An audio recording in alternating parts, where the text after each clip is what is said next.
Why, hello there. Hi, everybody. Hi, I'm John, and this is TSG Live Talking Trains.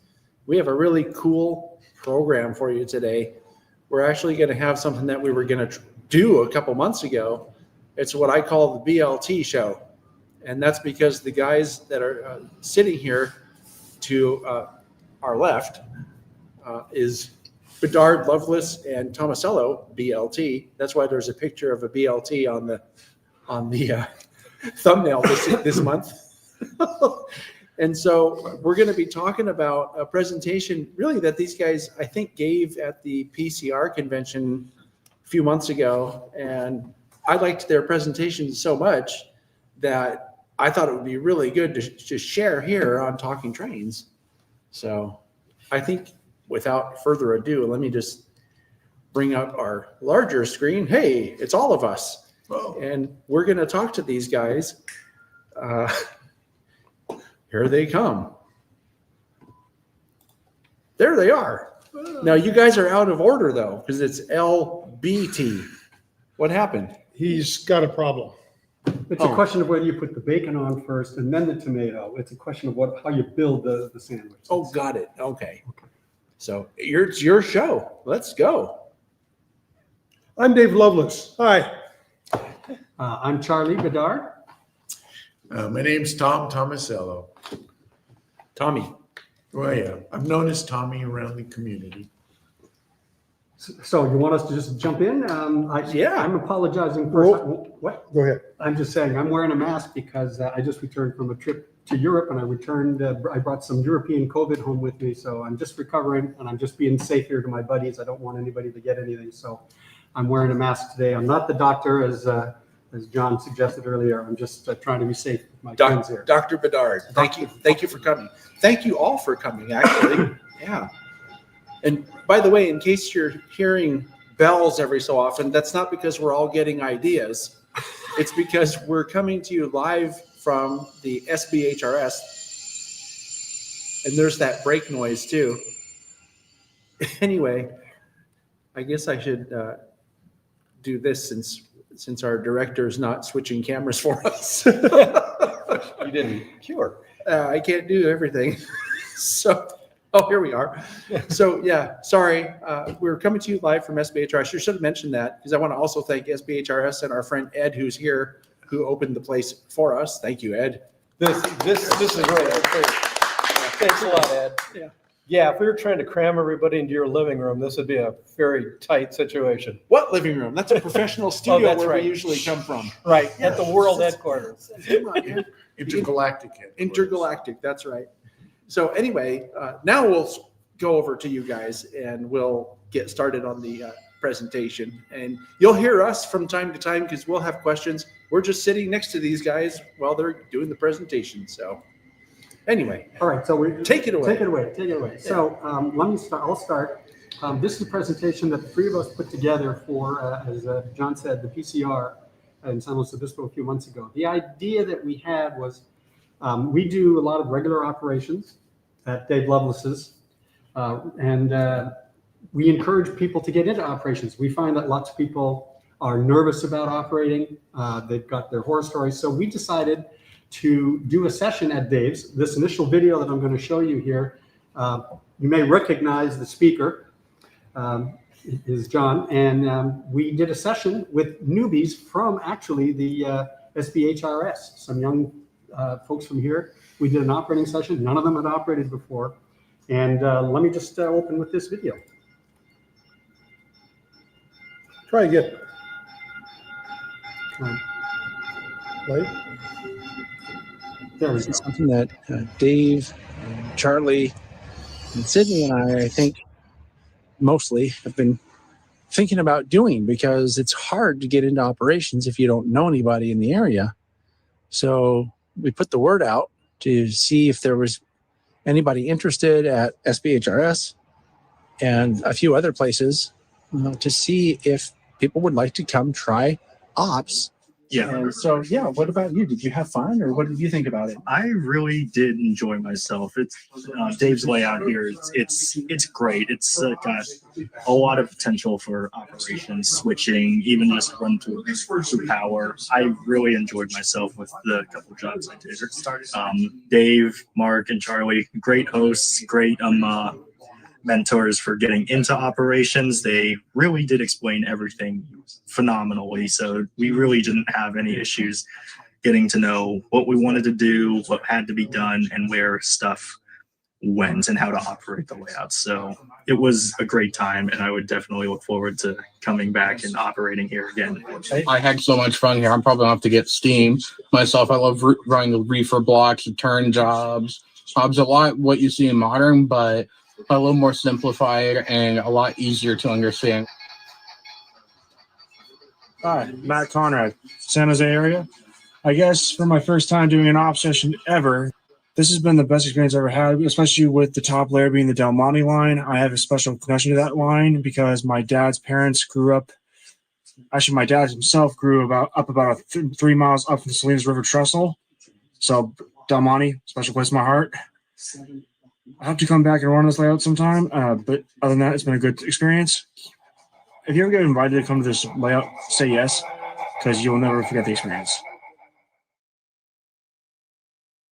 After that session, I overheard one of the guys talking to the others say, "This is the most fun I've ever had model railroading." And we decided that was a great title for our presentation, to introduce people to operations, kind of take the bugaboos out and realize that operations is about hanging out with other railroaders and having a good time. So we're going to go through basically a primer on what it means to do some operations. If you're an experienced operator, this probably isn't for you. This will all be familiar. But if you're new to operations, the idea here is to get a sense of what it's all about. So what we're going to cover today is what operations is about. We're going to do it in the context of Dave's fantastic rawhide and duct tape, which is the Southern Pacific Monterey branch railroad that he hosts in his specially built facility in Watsonville. We're going to talk about the various roles that we simulate. I'm going to talk a little bit about simulation in a minute. The roles that we play, the traffic that we generate, and how do we manage that traffic. Those are the key elements for how do you take a model railroad and turn it into an operating railroad. And then, of course, if you get excited about doing operations, then how do you get invited? And if you do get invited, how do you behave? How do you get invited back? How do you get invited back? Yes. Yeah, that's one I know you struggle with, John. I know. Yeah, I have trouble with that. You have trouble with that. So what is operations? People think that operations is just, you grab a throttle and you move some cars and some locomotives on some track. But that's not what we're talking about here. What we're talking about is simulating the operation of a real railroad. Now, of course, it's not a real railroad. We don't have the same distances between towns, but we try to capture the essence of what it's like to operate a real railroad. And some of that depends on, of course, the railroad that's being modeled. So, in this case, we're talking about Southern Pacific. But if you're simulating a different railroad and a different era, in fact, the time that frame could manage what you do. If it's modern era, you've got a world of radios and communications and signals. If it's 100 years ago, then there was timetables and train orders and completely different way of operating. So depending on what you want to do, what you're interested in, what you want to simulate, the time frame is an issue. And what Dave likes to say is, how much fun do you want to have? So we actually, the three of us, we have a lot of fun together. And when we do operating sessions, and even when John is there, we have a good time. So we love to tease each other and enjoy ourselves when we're operating. Also on the show. Of course. Yeah, I don't think today's going to be too serious. It won't be any different. It won't be any different. If I can interject, at the end of the day on a model railroad operating session, nobody's really going to get injured or hurt. Well, it depends how you do it. So our host today, as I said, is Dave's Southern Pacific Monterey branch in HO scale. And Dave is going to talk a little bit about the railroad. Okay, back in February of 2009, I built my first layout. Took me about a little less than 3 months, usually working just on weekends and occasionally at night. And I had a layout built, not scenic, just functional. I used some modules I had, some hollow core doors, scrap pieces of plywood. In Monterey branch, Southern Pacific, Coast Division's a long name, so it got nicknamed the Rawhide and Duct Tape, R&D. You can call it what you want, but we call it the R&D. I built it mainly to find out if I could find a crew, never envisioning that they'd look like these guys. Sorry to disagree. Hey, you get who shows up, you know? Well, that was it. I invited 3 people over. We had fun, and I said, invite some more people. And the strange part is, nobody after that I ever invited came. Everybody else was invited by everybody else. So word of mouth. Word of mouth. Hold on a second, we got a train going by. Hi, train. It's going to happen a lot. So the crew we had started from scratch. I was teaching them as I was reading from the instruction manual how to operate. There is none, is there? No. Okay. Not that I know. No wonder I couldn't teach anybody. And we were doing all the basics, how to uncouple, how to switch cars and different things like this. And we were having a great time. And I got a crew up to a total of about 17 individuals, usually no more than 7 at a time. And we were having a great time. It was fun. I think we got a couple of pictures to show next. Okay, this shows the simplicity. I hope you're getting this on screen. The simplicity of what we built. The wires exposed. Across the bottom, you'll see a little green corrugated fence, and that basically said that's the backdrop. There's nothing behind you need to look at. The buildings were a piece of printed out paper on some foam core board. And the high-tech card holders at the top were old Athearn boxes cut down. So none of this was very expensive. It was all built to be temporary. I just wanted to find out, could I get a crew? And one other important question, and that was, did I want these weirdos coming into my home playing with my toys? And the answer was yes. The weirdos came in. We had a great time. That looks like Tommy. That looks like Tommy. And they started giving Prime me... weirdo. Quiet, I'm talking. Yeah. They started giving me feedback, and we would modify the track work, modify the procedure, modify the instructions on what you're doing. I've rewritten some of those instructions 100 times or more. And the big thing we were doing, though, was having fun. As you can tell, Tommy is looking very serious. And what are you looking? I have a goofy smile on my face. Okay, Goofy. We got another one? I like the sophisticated paper here that separates the staging area from the operating area. Correct, right. Very high tech sitting on the, that looks like a door. Pay no attention to the trains behind that curtain. That's right. That's right. Those are hollow core doors. And I think the backdrop looks the same on the other side. It was white paper. Yes. So, is there another shot? Oh yeah. Well, we were having fun. The layout was small. It was only I forget, 270 square feet. So kind of 2 bedrooms together. Don't tell my wife, but I knocked a wall down between 2 bedrooms. So we could only run about 4 trains at a time. And in this case, these guys were so proud, they got all 4 trains in the same spot. I'm not certain why the flagmen down at the bottom are there, because there's no other trains. There's just those. But we give them an award. And ironically, this came to be a very common incident. So there's been a record of you describing another 4-train meet on the new layout. Yes, which had way more room.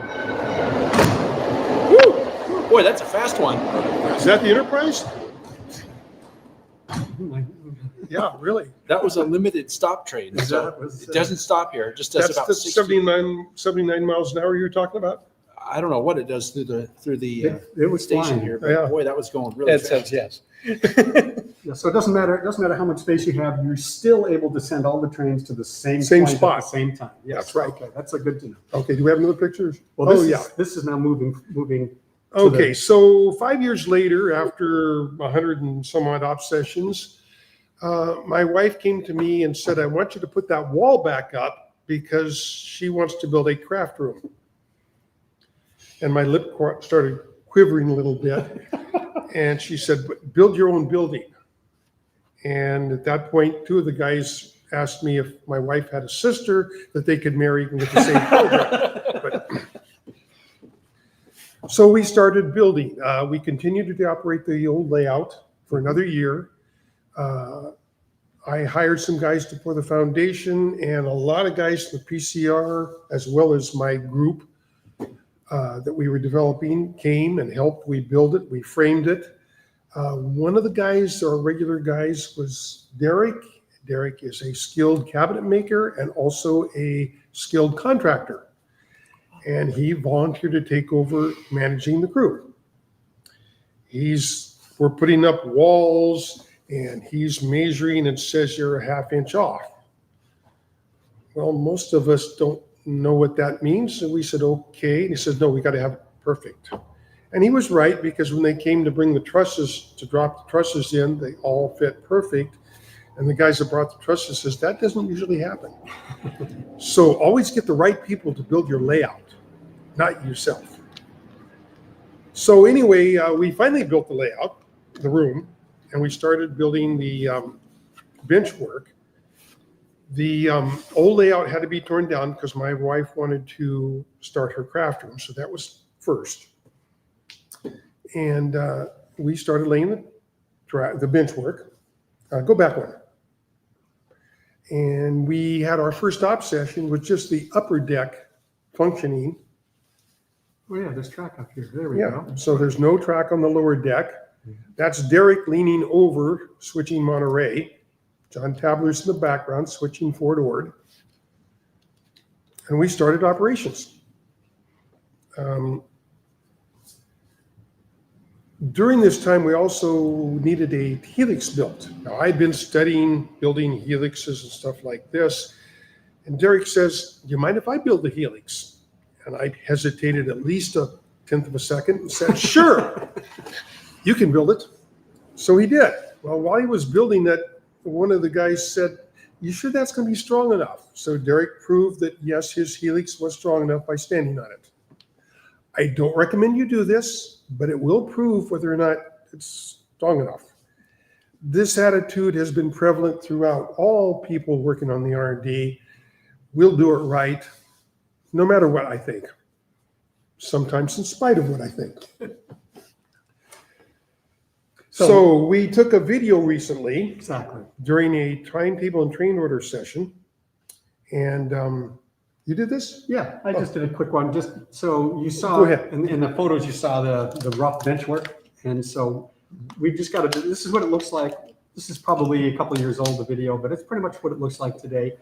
There's some scenery and so on. So here's just a quick scan of this is the same area that Derek was hovering over, but now you can see that Right about here. right about here. Eric was leaning over, and in the background Yep. was John. That's Monterey on the right, on the upper deck, and Gilroy on the bottom deck. Staging is around the corner. You won't see it. You'll just see a corner of it. There you go. Yeah. And then we come back around to Salinas. Just less than 10% of what Salinas really was. There's the other upper deck.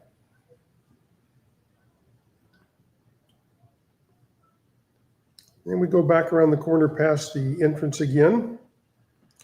And this was a TTO session. Bryn is copying orders from, I believe it was Seth that was dispatching, but maybe Matthew. And on the left is the Watsonville yard. On the right is the Casterville yard. And there's a Monterey branch. Cannery Row up above. And finally, we end up with Granite Rock out in Logan.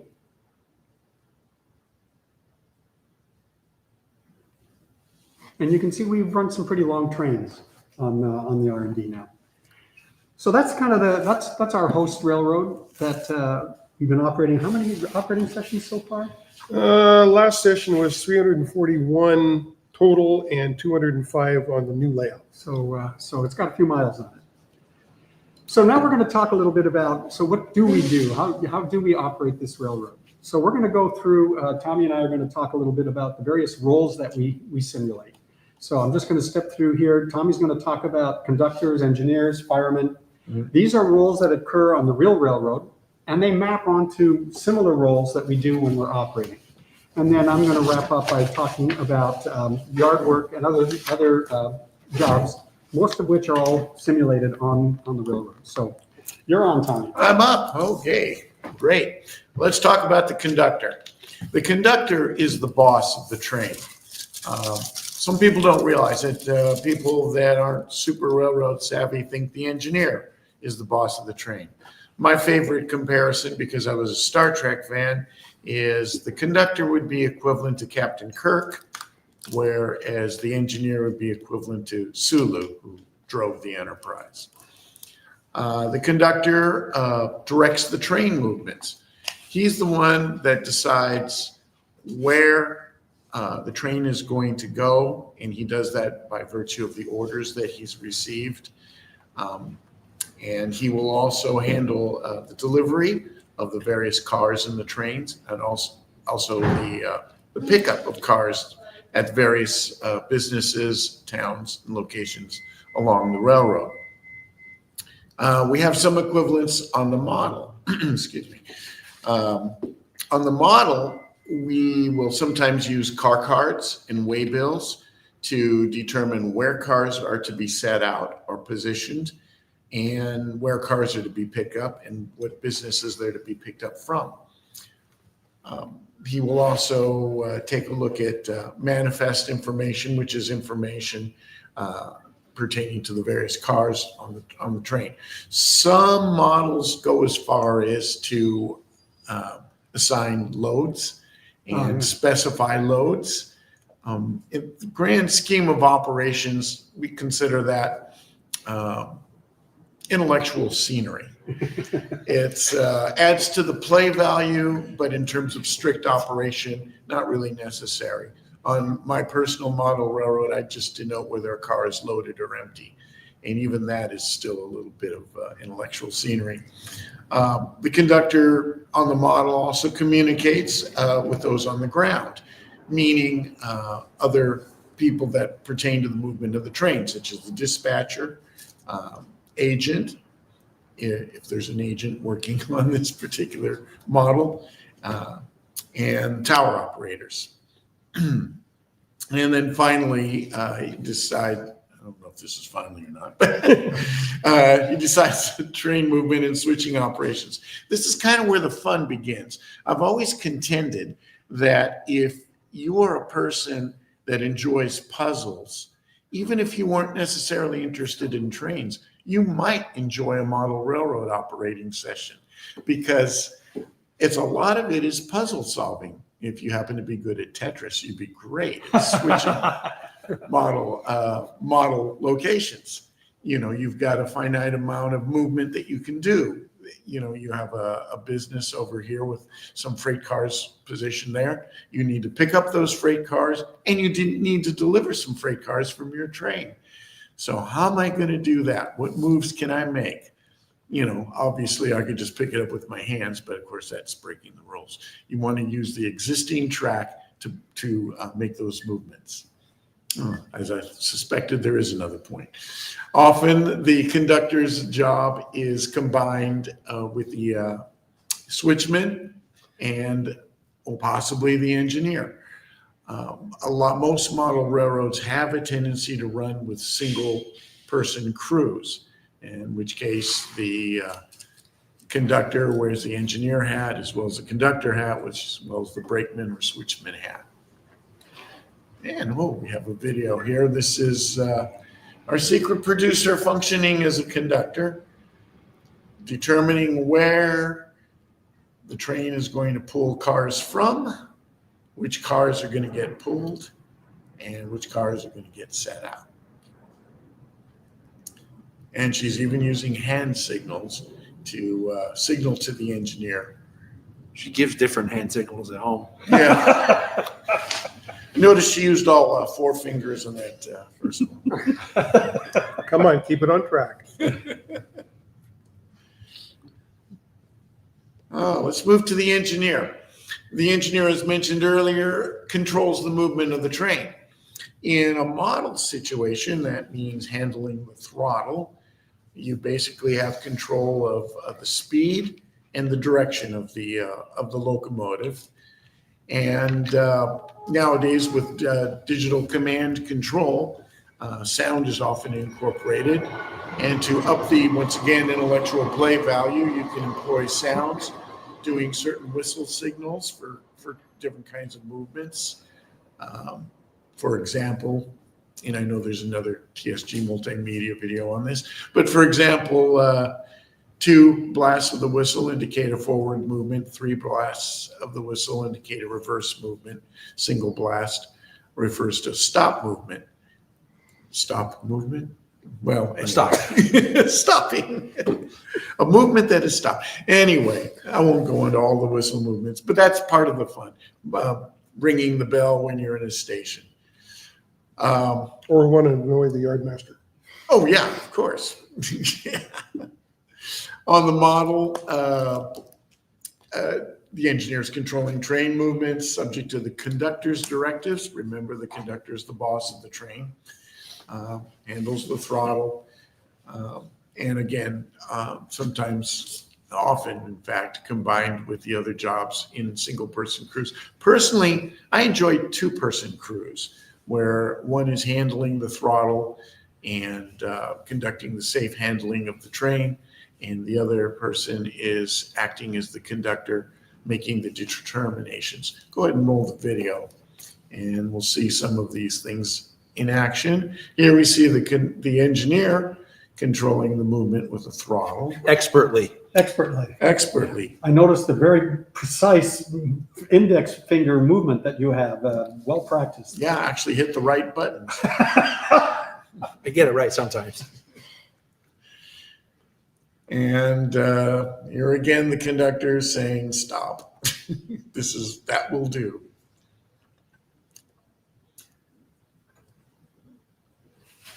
Kind of appropriate that the conductor, the boss of the train, is John's wife. Who's in charge here? Yes. The next role is switchman / brakeman. We tend to use those terms interchangeably. On the prototype, he's directing the train movements, usually with hand signals. Again, another plug for a TSG multimedia video on hand signals, which I found very fascinating, by the way. He's determining receipt of loads to customers, which sidings, which spurs to place the cars on. The brakeman will uncouple or couple the cars. On a model, it's kind of easy. You basically back the cars together and they couple up. On the prototype, there's a little more to it. You've got air hoses that need to be connected. You need to make sure the couplers are set in the right orientation. On the model, the job is to align the switches. On model railroads, that can be done any number of ways. Some switches have controls on the fascia or the front of the layout that will control and throw the switches. Other layouts, you actually directly move the switch either by using your finger to flip the points back and forth, or perhaps a little bit of a ground throw control. Yeah, that finger management is a very important thing. I do like finger management. Must cut the cuticles. Yeah. Coupling and uncoupling rolling stock. As I mentioned, coupling's quite easy on a model railroad. Uncoupling can be a hit or miss. We tend to use little skewers, and we poke them down in between the couplers, give it a little bit of a twist. And in a perfect world, which as we all know it isn't, the couplers will come apart. Sometimes they do, sometimes they don't, leading to all sorts of means to try to get them apart. Some railroads have little magnets underneath, which will automatically uncouple the cars. And that's a cool way to do it when the magnets work properly. When they're in the right place. And when or I should say, when the train is in the right place, so that you're not uncoupling something you don't intend to uncouple. And finally, the switchman brakeman can also be rolled into the engineer and conductor's job. So what do we got now? We've got a video on Castroville. Castroville. I do. So Tommy, Yeah. one thing I've found, I'm really a fan of the separate engineer and conductor. And there's two different situations that have a couple things you didn't mention. Mhm. At SVL, it's really nice when you have a conductor, you're running the train as the engineer, and the conductor not only handles all the stuff you're talking about, but also the communications with the dispatcher. Right. You know, it's important. You got really two hands, and as an engineer, usually you got your throttle in one and trying to deal a radio in the other is just, it's a lot. So that's really nice. The other thing is over at Ray's G-scale layout, Mhm. having a two-man crew over there is huge because you might be switching a car 20 feet away or switching a turnout 20 feet away. So having a two-man crew, you can kind of spread yourselves out a little bit and keep things running a little bit better. Yeah, absolutely, Murph. Yeah. The distances, the more you add distance, and even on an HO scale layout, if you've got a long train of 36 cars, some layouts do that. Having separate people doing those jobs is a good plan.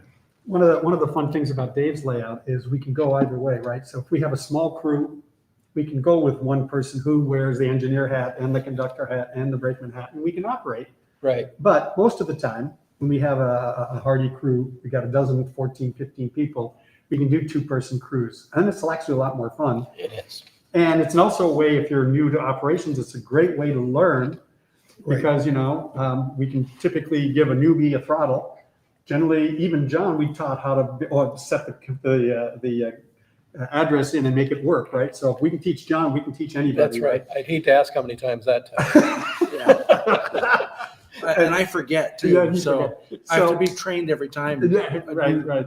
Runs through the video the training video each time. Yeah, But the nice thing is you can run the throttle, and the experienced person as the conductor can worry more about where the cars go or where the car and get comfortable, so that if you're operating for the first time, it's great to be an engineer and work with a partner. Anybody that's new, we always We always- offer Yeah. a mentor to help, to teach, to learn. Yeah. Yeah, absolutely.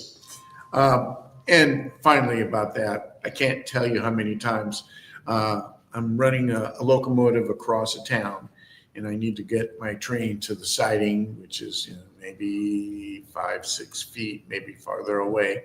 So you set the locomotive to run slowly and pull the cars, and then, well, while the train's traveling over there, I'll just double check my paperwork, my car cards. And before you know it, that locomotive is past the siding you intended to go into. Or worse, bashed into another car. Well, we don't talk about that. what, that never That happens. never happens. Well, it happens less when you have a conductor. Yeah. So just to wrap up this video here,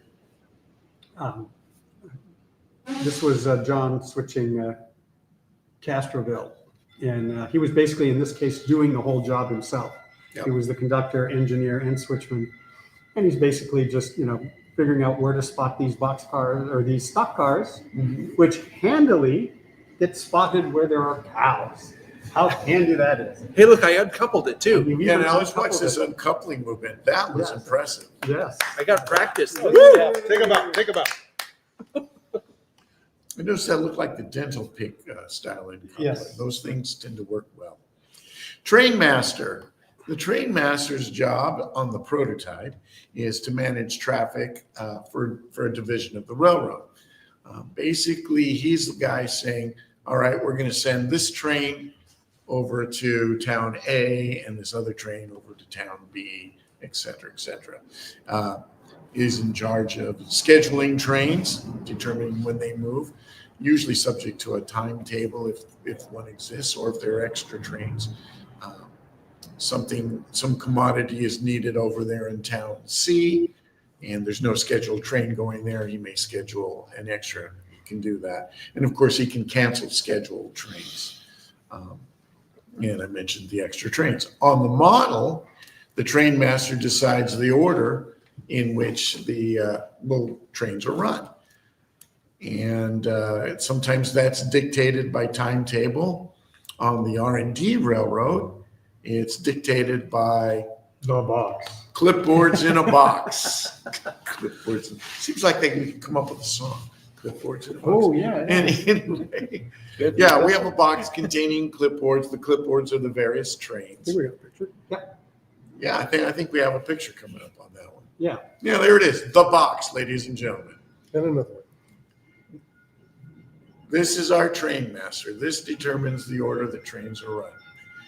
You run a train, and then you return the clipboard to the back of the box, grab another clipboard.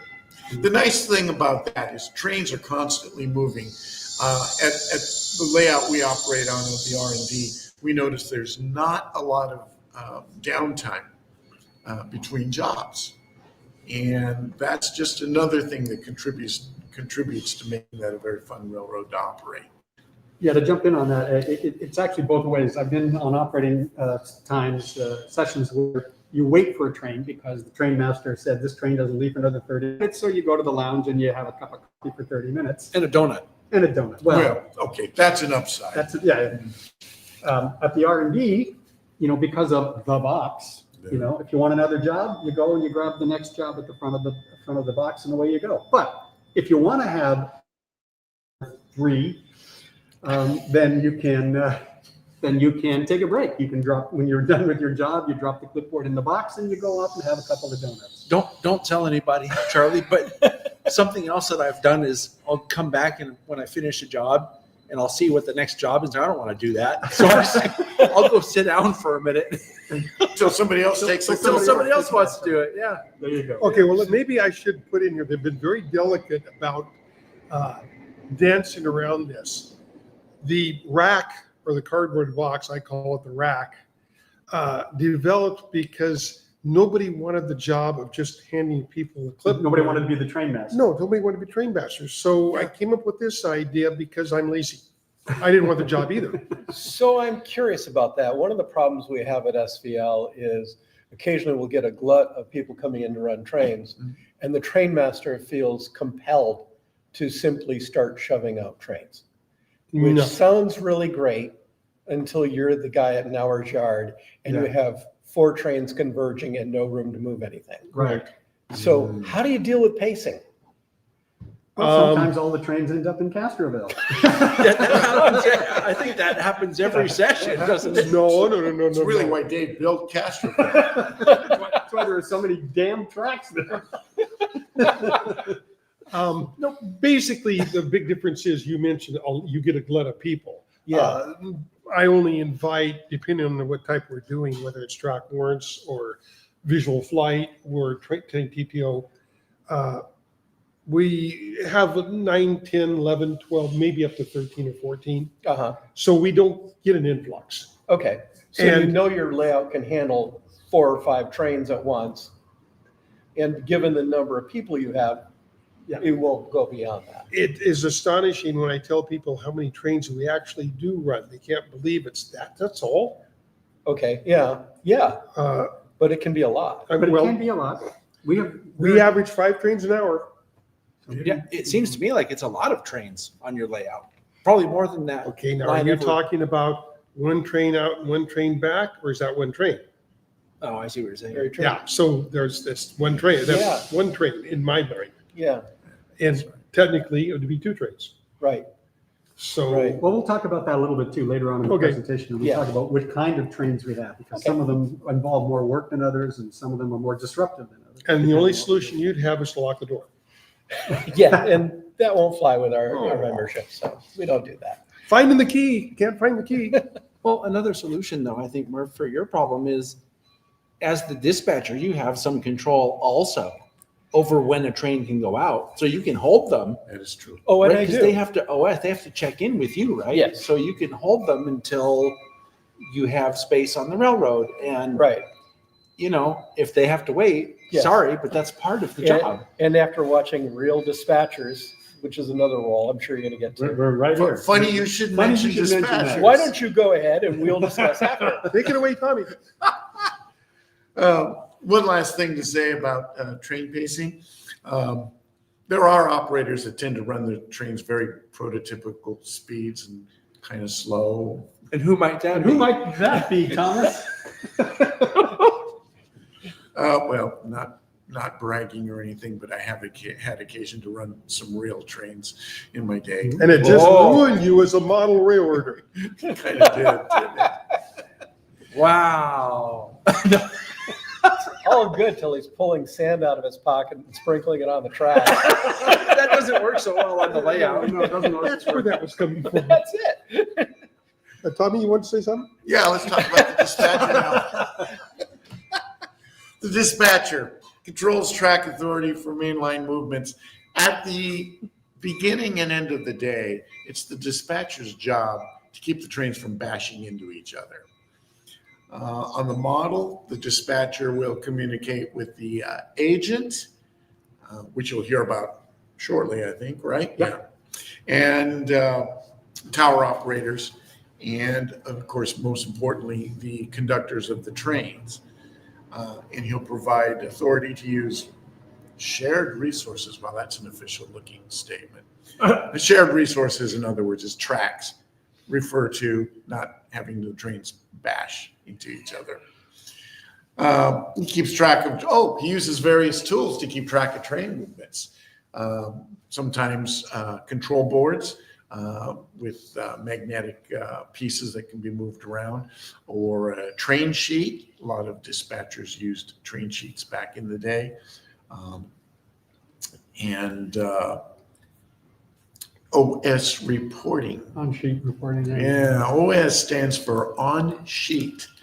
And it's a term that refers to a train crew, either the train crew directly or through an agent reporting to the dispatcher where the train is. This allows the dispatcher to keep track of the train. It can utilize telephones, it can utilize radio, it can utilize shouting. And in a timetable, in train order, a lot of times the timetable will show where the train should be. And then the agent will either confirm or deny that. And this is a video of a dispatcher's desk. You can see the magnetic board right there, where little pieces representing various trains can be placed on the schematic of the track plan. And down below, we have the train sheet. As a train is run, you would X through the box. And most important is the dispatcher operations manual. This lists the various trains that are run, and the manual will detail where these trains run from and to. And there you have Charlie with his dispatcher's hat on, as opposed to his presenter's mask. Should I wear my mask on top of my head? Will that help? Are you? Were you actually writing just then, or were you pretending? I was just pretending. Heaven forbid I should actually write something. No, Hey, I was actually writing out a warrant. Oh, you actually know how to write? Yes. Oh, Yeah. that's very He's exciting. dispatched. Charlie's a computer guy. Most of his writing's done with a keyboard. Oh, okay. Yeah. I was. I understand. All I have to say is joint with all trains, and that just means do whatever the hell you want. Just don't hit anybody. That's what my words say. If I remember correctly, the next time we have a track burn session that you come, John, you're going to dispatch. Are you sure? Yeah. Oh, this will be fun. Sydney, you going to film this? All right. Well, let's continue with some of the other roles. I'm going to talk about the next couple because I have a particular affinity to doing yard work. Yeah. Good. My lawn needs mowing. I got Yes. some leaves you can write. Everybody's a comic. We have a tree that needs trimming. Well, we're talking about actually Dave Abelese has a wonderful book that was published recently on yards. If people are interested in what are yards, their history, how they came about, what they do. I particularly enjoy working in yards because of the puzzle aspect, because there's a lot of movement and a lot of problems to be solved at the same time. But anyway, so what does the yard master do? So typically every yard has a yard master. Someone's in charge of the yard. On the prototype, they're responsible for everything that goes on in the yard, right? They are going to assign tracks to incoming trains or outgoing trains. They have responsibility to do that allocation, and they are responsible for directing all the other yard operations through the yard operators. I use the term yard worker, but John likes the word flunky. Yard flunky. Yard flunky. Yeah.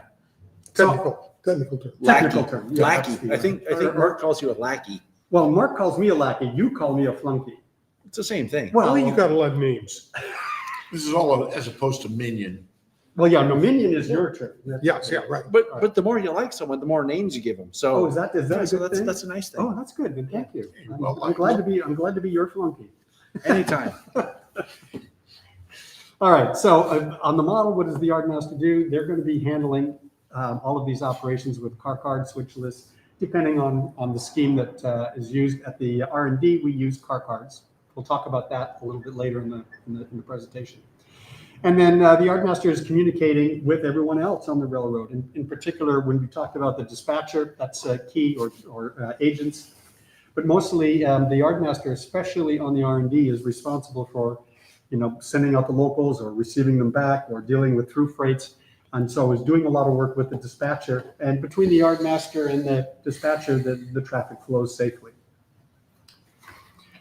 So here is Watsonville Yard on Dave's railroad. That long train in the back, that's a through freight. We're going to talk about it later. It produces a lot of the traffic onto the railroad.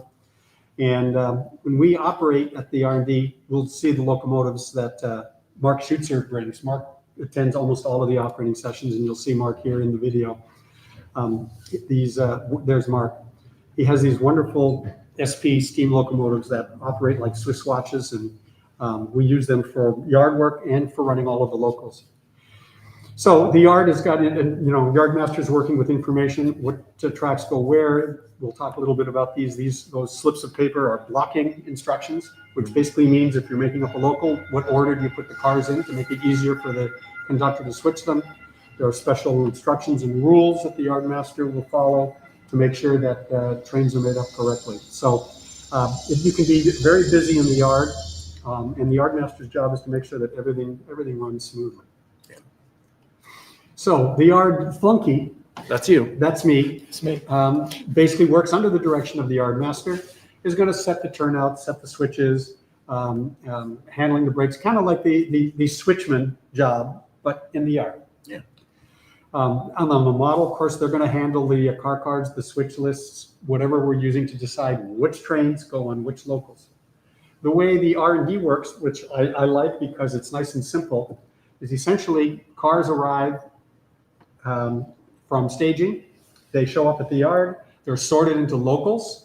Local basically being the term for a train that's going to leave the yard, go switch a town, drop off cars, bring cars back, and when they come back, we sort them and send them on their way to wherever the next step is. So all that is done in the yard. So you're breaking up incoming trains per the yard master's instructions. You're classifying or blocking, sorting cars to make the locals to go outbound trains.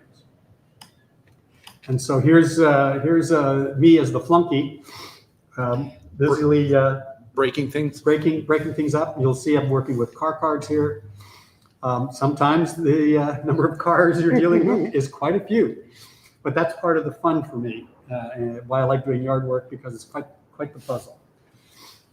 You can see we'll have typical locals on the R&D, a dozen cars or so, and basically you're working. What I'm doing here is just finding a track and dropping cars off, setting them on the track for that particular local. And when the local is ready, it goes into the box.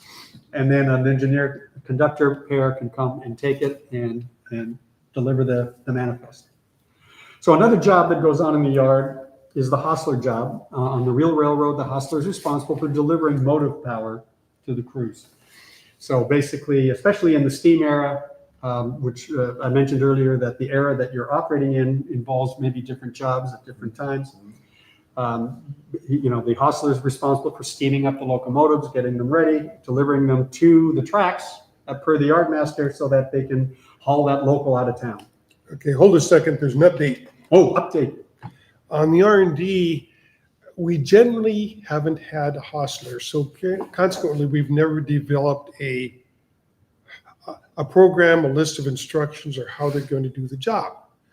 Murph has volunteered to take on that position. Yes. So after 300 and odd sessions we've had, we're finally going to try to develop the hostler Oh, program. cool. Yeah, just because I want to do it on my layout as well, ultimately. Mine isn't there yet. And so we were talking about a couple ideas. And he says, well, why don't you come and do this? I'm like, sure, I'll be glad to do that because you're set up for it pretty much. Yep. And we'll be defining the new operations for that. I'll probably have to work with Mark Well, since he's the yard master. Yes. But I'm used to that. I do that at Fortin's house. Oh, yeah, that's good. Okay, Yeah. so the other thing, excuse me, Go ahead. the other thing I wanted to add is you've just seen how I manage my railroad. I get somebody else to do the job. And they laugh because they know it's true. Because, We call that the Tom Sawyer principle. yes. That's it right. works Now, pretty- you want to explain the story for those who are Every not? day boy gets to whitewash a fence. That's right. That's right. You have a job to do, you convince somebody else it's a fun job and let them do And it. apparently, the hostler's job, you have to pay attention here, Murph. Apparently, you're responsible for transferring Inkmon motive power, according to this Yeah. slide here. Yeah, and I look at it also as mostly we as model railroaders end up buying far more engines as a ratio to cars than the railroads actually have. We wouldn't do that. So I see as hostler, you're kind of trying to mix in more of that stuff so we can see more. Right. So, Yeah, I mentioned that on the model, the hustler is almost always either the yard worker or the yard master who's delivering engines. And here here's Watsonville Yard. You can see on the bottom right of this video a number of the beautiful locomotives that Mark brings. And this is Mark in particular. He's picking up a locomotive from the terminal area and setting it out onto a track. Backing it up. Notice the finger movement. Nice thing about the Watsonville yard, actually, I've worked in different yards that have different control systems, and sometimes I've worked a yard where there's a bunch of remote switches and toggles, and then overhead there's a schematic, and trying to figure out what switch throws which turnout, Yeah. is a real problem. You can see the nice thing about the R&D is flip your finger and that throws the switch. It's very easy to operate. So I mentioned earlier on that the era that you're modeling and you're simulating can affect some of the jobs that are there. And one of them is the station agent or an operator. One of the flexible things we can do with the R&D is we can operate the way railroads operated in the 40s. What's yours, 43? 41. 41? So in those days, there were no radios and you had to operate using timetable and train orders. We have a question actually. Yes. And I don't mean to, because No, this no. is on the previous topic. Sure. And the question is, does the yard master use a yard wheel to know the cars in his yard? I'm not familiar with yard wheel. I'm not familiar with the yard wheel either. That's a term I have not heard. I don't either. You don't either. I'm drawing a blank. Generally. Oh, okay, is that a wheel report? I don't know. Is that what Does- he's talking about, a Oh, wheel could report? be, I guess, Oh, yeah. that could be a wheel report, okay. Okay, yeah. This is something the conductor develops. You would use that with a switch list, with the car cards. I guess you could say you're simulating it, but basically you're just taking the cards and looking what's in the list. Okay, that's going to go on track 3, that's going to go on track 4. You Right. part, and that's the way you're doing it. So It sometimes there are some railroads that I've operated on where there are bad orders that get added to the car card or could be added to the switch list, which basically means this car has been detected with a problem. is that ones you hand me all the time? Those are the ones I hand Okay, you good, okay. because the coupler springs are never working right. Yeah, it So might- that happened to me too. It might be that the person's asking if you use that on your layout. I'm not entirely sure what exactly they meant by that. Yeah, someone that says yes, a wheel or a list. Mike. That's Mike. How dare you So come on the that's for stream, real. Mike? No, no, no. So I guess in the prototype, they use that. Yeah. Yes, oh, definitely. We haven't used that on the R&D at this point. It's something we could add. I think it would be a little harder to use with car cards and wheels. Well, no, but you can add like Fortin does this. Every once in a You while. volunteering? No. No, but I could actually, but at Portland's, he has little tags that he sticks on some of the car cards at random. When we stage his layout, we'll stick in some random things so that when that car shows up in the yard, it's Bedard ordered and it's got to go to a rip track or something. So it's Yeah, got we take it over to the car maintenance shop. Exactly. You've done that at Rick's in the yard. Yeah, yeah, you sort them out. Yeah. You cut So, them out. yeah. In a way, it's a little bit like Tommy was talking about earlier. You can enhance the operation by adding loads to a car. Al Dahlman does that on his little railroad, which is really a lot of fun because when you deliver or prepare a boxcar for a local, you have to decide how many loads are going on. So it adds a little bit more play value. Mm-hmm. One of the things I did learn very early on the old layout, take a breath, is that in my opinion, you can always make things more complicated. The hard part is keeping it simple to begin with so people can learn. Later on, they call them situation cards.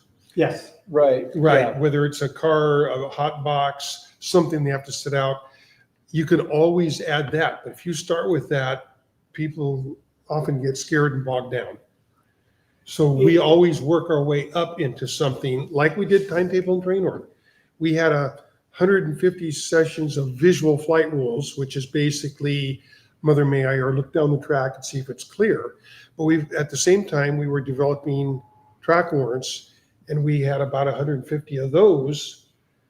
And then about 3 years ago, Bren and Seth and Matthew talked me into doing a timetable and train order.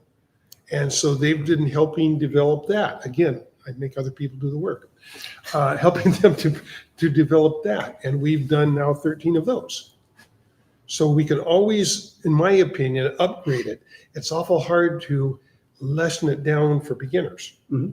And beginners is one thing that I've always enjoyed having, whether they be old people or young people. Old people? Yes. In fact, I think we have a 14-year-old watching that's been operated. There you go. Yes, that's right. And I think it's important if you're thinking about adding some kind of a feature to the operations in your layout, it sounds like, oh, we had a guy, I'm going to put in a rock slide detector going into Mount Nichols. It's kind of like, well, what do we do if your rock slide detector triggers? Right. Right. Fortunately, as a dispatcher, I can route through a different way that would cause for some interesting operations. But you do need to think down the road a couple steps before you just simply do things. Right. So, well, so speaking about timetable and train order, then talking about one of the roles that we introduced is that of a station agent. In the real world, in the prototype, a station agent like here, if there was a station agent here in the Santa Clara depot, would accept loads and manifests to be delivered, or stuff to go out, come in. So basically, the agent operator on the prototype is administering all of the operations of a station. Can have to sell tickets for passengers, and of course, the station agent is contacting and working with the dispatcher, so that he or she, actually in the old days it was always a he, unfortunately, would indicate whether a train has arrived or not, so the dispatcher knows whether something is, whether a train is on time. On the model, we don't do station agents if you're doing modern operations with signals and so on, but in older areas. Nice horn. There you go. Nice horn. Yes. Moving forward. That's right. Two toots. Two toots. So the older eras, basically the station agent's going to be communicating with the dispatcher, and he's going to write the train orders.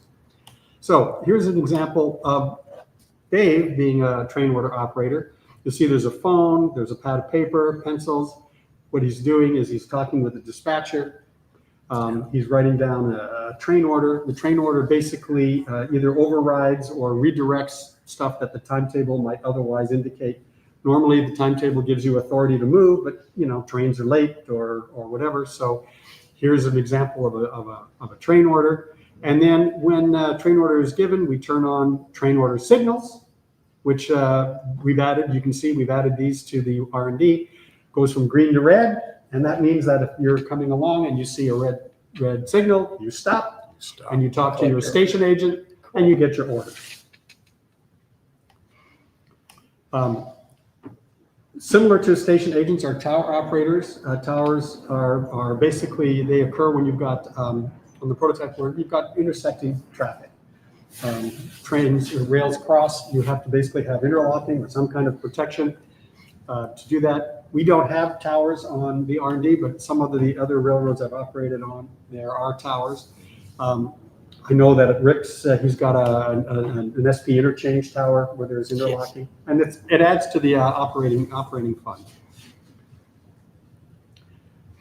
What I did here is in this presentation, these are some towers from Dave Parks's railroad. Those of you who've had a chance to operate on that amazing V&O and Western Maryland Railroad, there were any number of towers there interlocking in various locations. I should mention, though, if people are interested, we did a layout tour video of that layout, which I'll put in the description so people can see, because there's actually a short, well, I guess not too short, but an explanation of the tower operations from Leo. Yeah, and in fact, I included a little bit of that here in this video. Okay. This is just a sequence from your video, John, which was talking about using CTC, centralized traffic control, where on the computer you've simulated the entire CTC panel with the various switches that control both the turnouts and the signals and the code switch. There's a whole world of how to operate a CTC panel, which is really interesting and fun if you get to that level. Yeah. I have a thought. Yeah. I think at this point, it would be a good thing to mention, if you're at all interested in knowing a little bit about tower operations, there's an actual tower right there at this depot in Santa Clara. And when they hold open house weekends, the tower is frequently opened and staffed by knowledgeable people that can explain tower operations. Because right where we're located is where there's some diverging track between heading up to San Francisco and then heading off in more easterly directions. So actual restored, I was going to say functioning, but at least it's restored. Yeah, it's not exactly functioning. Not exactly functioning. We should mention that because in a couple of weeks, it's the November 1st and 2nd, the first weekend, right, of November, the SBHRS here in Santa Clara will have their open house. Yeah. And typically they're open from 10 until 5 on the Saturday of that weekend, and then 10 until 4 on the Sunday. And that's something that's definitely worth coming to. So put that on your calendar if you're in the Bay Area, or if you can get to the Bay Area, because it's a really cool event, and everything here at the depot is open, from, you know, the waiting room, the library, the layouts are open. That's what's in the door behind me. We have the boardroom open. We have the business car. There's a car outside, 70 or 80 foot, you know, a car that used to run on the rails, you know, a real car. And then the interlocking tower, which Tom, you're mentioning, all open for the open house. So make sure to come to that if you can. Cool. Yeah. They also have a lot of cool stuff for sale as well. There's a lot of items on my personal railroad I got from open houses here. Yeah. I hadn't thought about that, but thanks for the opportunity to plug that event, because it's definitely worth coming to. All right. All right. Let me wrap this up. The last role that we simulate is, I was thinking. Wait a minute, simulate? Well, Yeah, Dave actually does this. exactly. So that's what I was going to say. So that's why this is kind of fun, because it turns out that the railroad, there's hundreds of workers who don't have the exotic jobs of, you know, running the controls on the locomotives or whatever, but who keep the railroad running, right? There's all the mechanics of a railroad. There's rolling stock, there's track, maintenance of way equipment, right? And on the model, well, that's Dave's job. He's the guy that has to fix stuff. We got to give him something to do while we're operating. Oh, we have a video of him We in have to have a action. video of Dave actually doing something. In this case, he's fixing a coupler spring, right? He Or wasn't a track? Or in this case, this happened during that December session where we had the visitors, where we had a turnout not working in one of the towns. I think this is Sargent, and sure enough, out comes the soldering iron, and Dave, you look like you know what you're doing there. we faithfully recorded him fixing the I didn't plug it in. fixing the turnout. But yes, the mechanic is always present. All right. So we talked about the roles, and we talked about, their job is to move trains, but where does the traffic come from? So you're gonna Let's take this talk on. generating rail traffic. We'll start with passenger. Passenger traffic was extremely important, especially in the early days of railroading, before finished roads were throughout the United States, and certainly before airliners were able to fly you everywhere. As time marched on and these other modes of transportation were developed, passenger traffic became less and less important on the railroads. And in fact, a lot of railroads sought to abandon their passenger traffic because it wasn't as profitable. Well, so much for the history lesson. The passenger trains were responsible for the safe conveyance, of course, of people and their luggage between depots. And of course, they always tried to move according to a schedule. If you're moving people, it's important that you try to establish some sort of schedule, because people usually like to know when they're going to be arriving and when they're supposed to leave. Sometimes less than carload freight will be moved. Passenger trains, in addition to carrying people, will also have a few, usually referred to as head-end cars, that'll carry not only baggage, but perhaps mail, and less than carload freight, which is, well, self-explanatory. It's freight, but not quite enough to fill up an entire boxcar. UPS on a rail car. Yeah, exactly. UPS. And we do some head-end movements on your railroad. Some of the passenger trains do have some. Only to annoy certain yard. Only to annoy certain yard masters. Yeah, right. Which is one of our goals. As long as you're on the same page, that's Correct. On the model, we run trains of passenger cars, express cars, baggage cars, and combination cars, which is a combination car is a car that'll carry both baggage and passengers, and we'll move that across the railroad between the depot. We will run them according to a schedule, particularly in timetable and train order operation. But of course, in the model world, the primary purpose of a passenger train is to get in the way of everybody else. That's a secret. So here's Here's a model of a troop train. Remember, we're modeling 1941, and this is pre-war, but places like Fort Ord saw the storm clouds gathering, and they started gearing up. They started gearing up in the late 30s. And before anybody starts to in questions, yes, we know the troop cars weren't available at 41. They didn't come out till, I believe, 43 or so.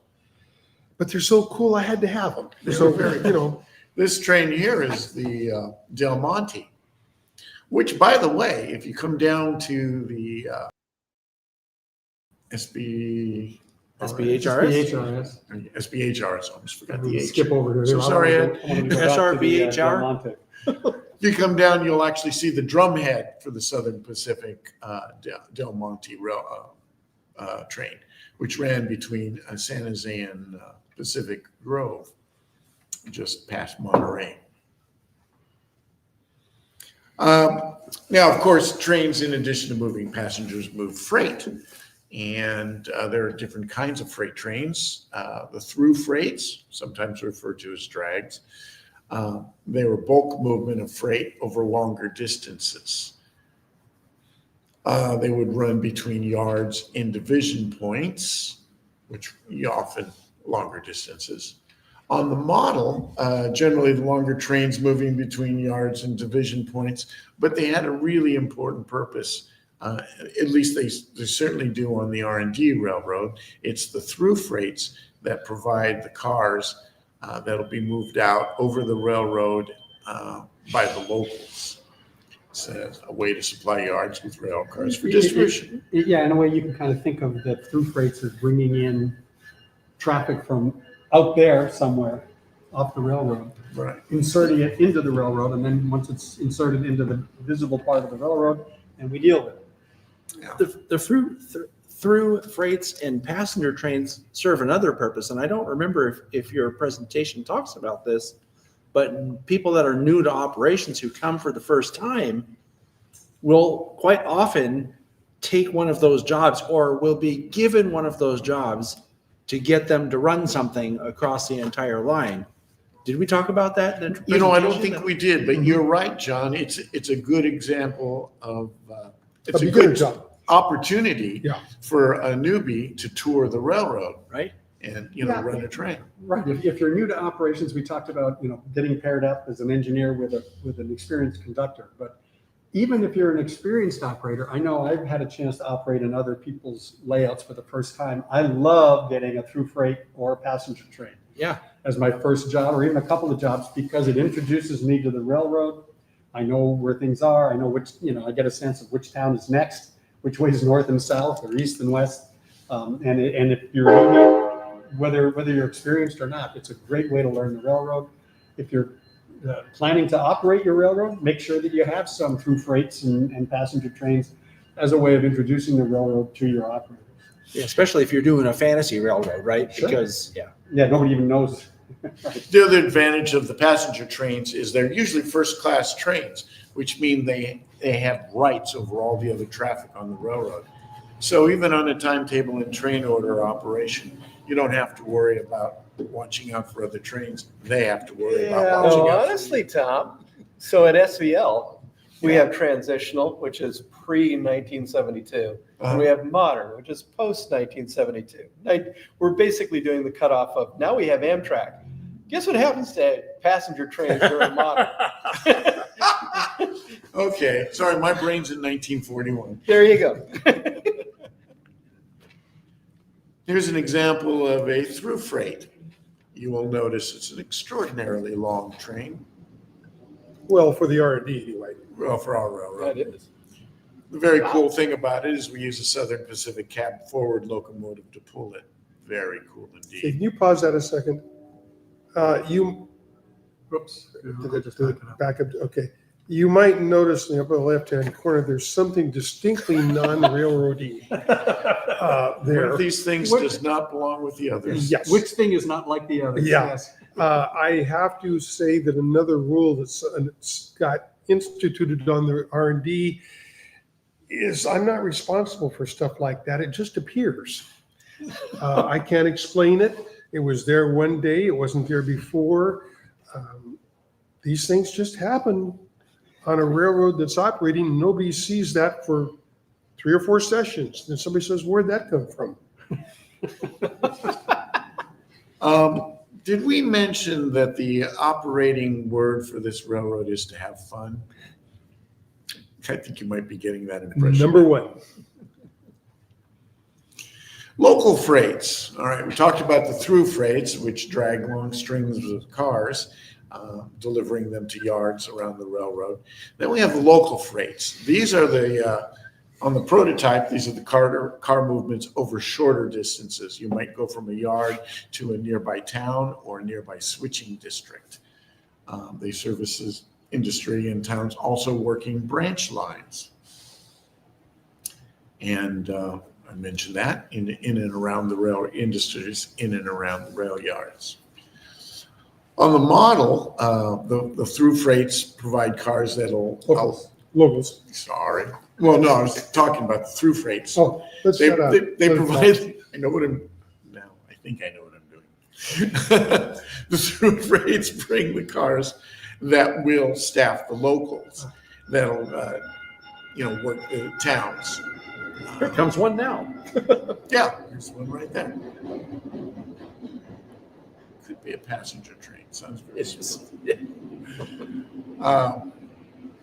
And local industries modeled on the railroads. By the way, I might mention that these local industries aren't always located in towns. For example, we have a sugar beet loading operation, which is located outside of the town of Gilroy in a place called Sargent.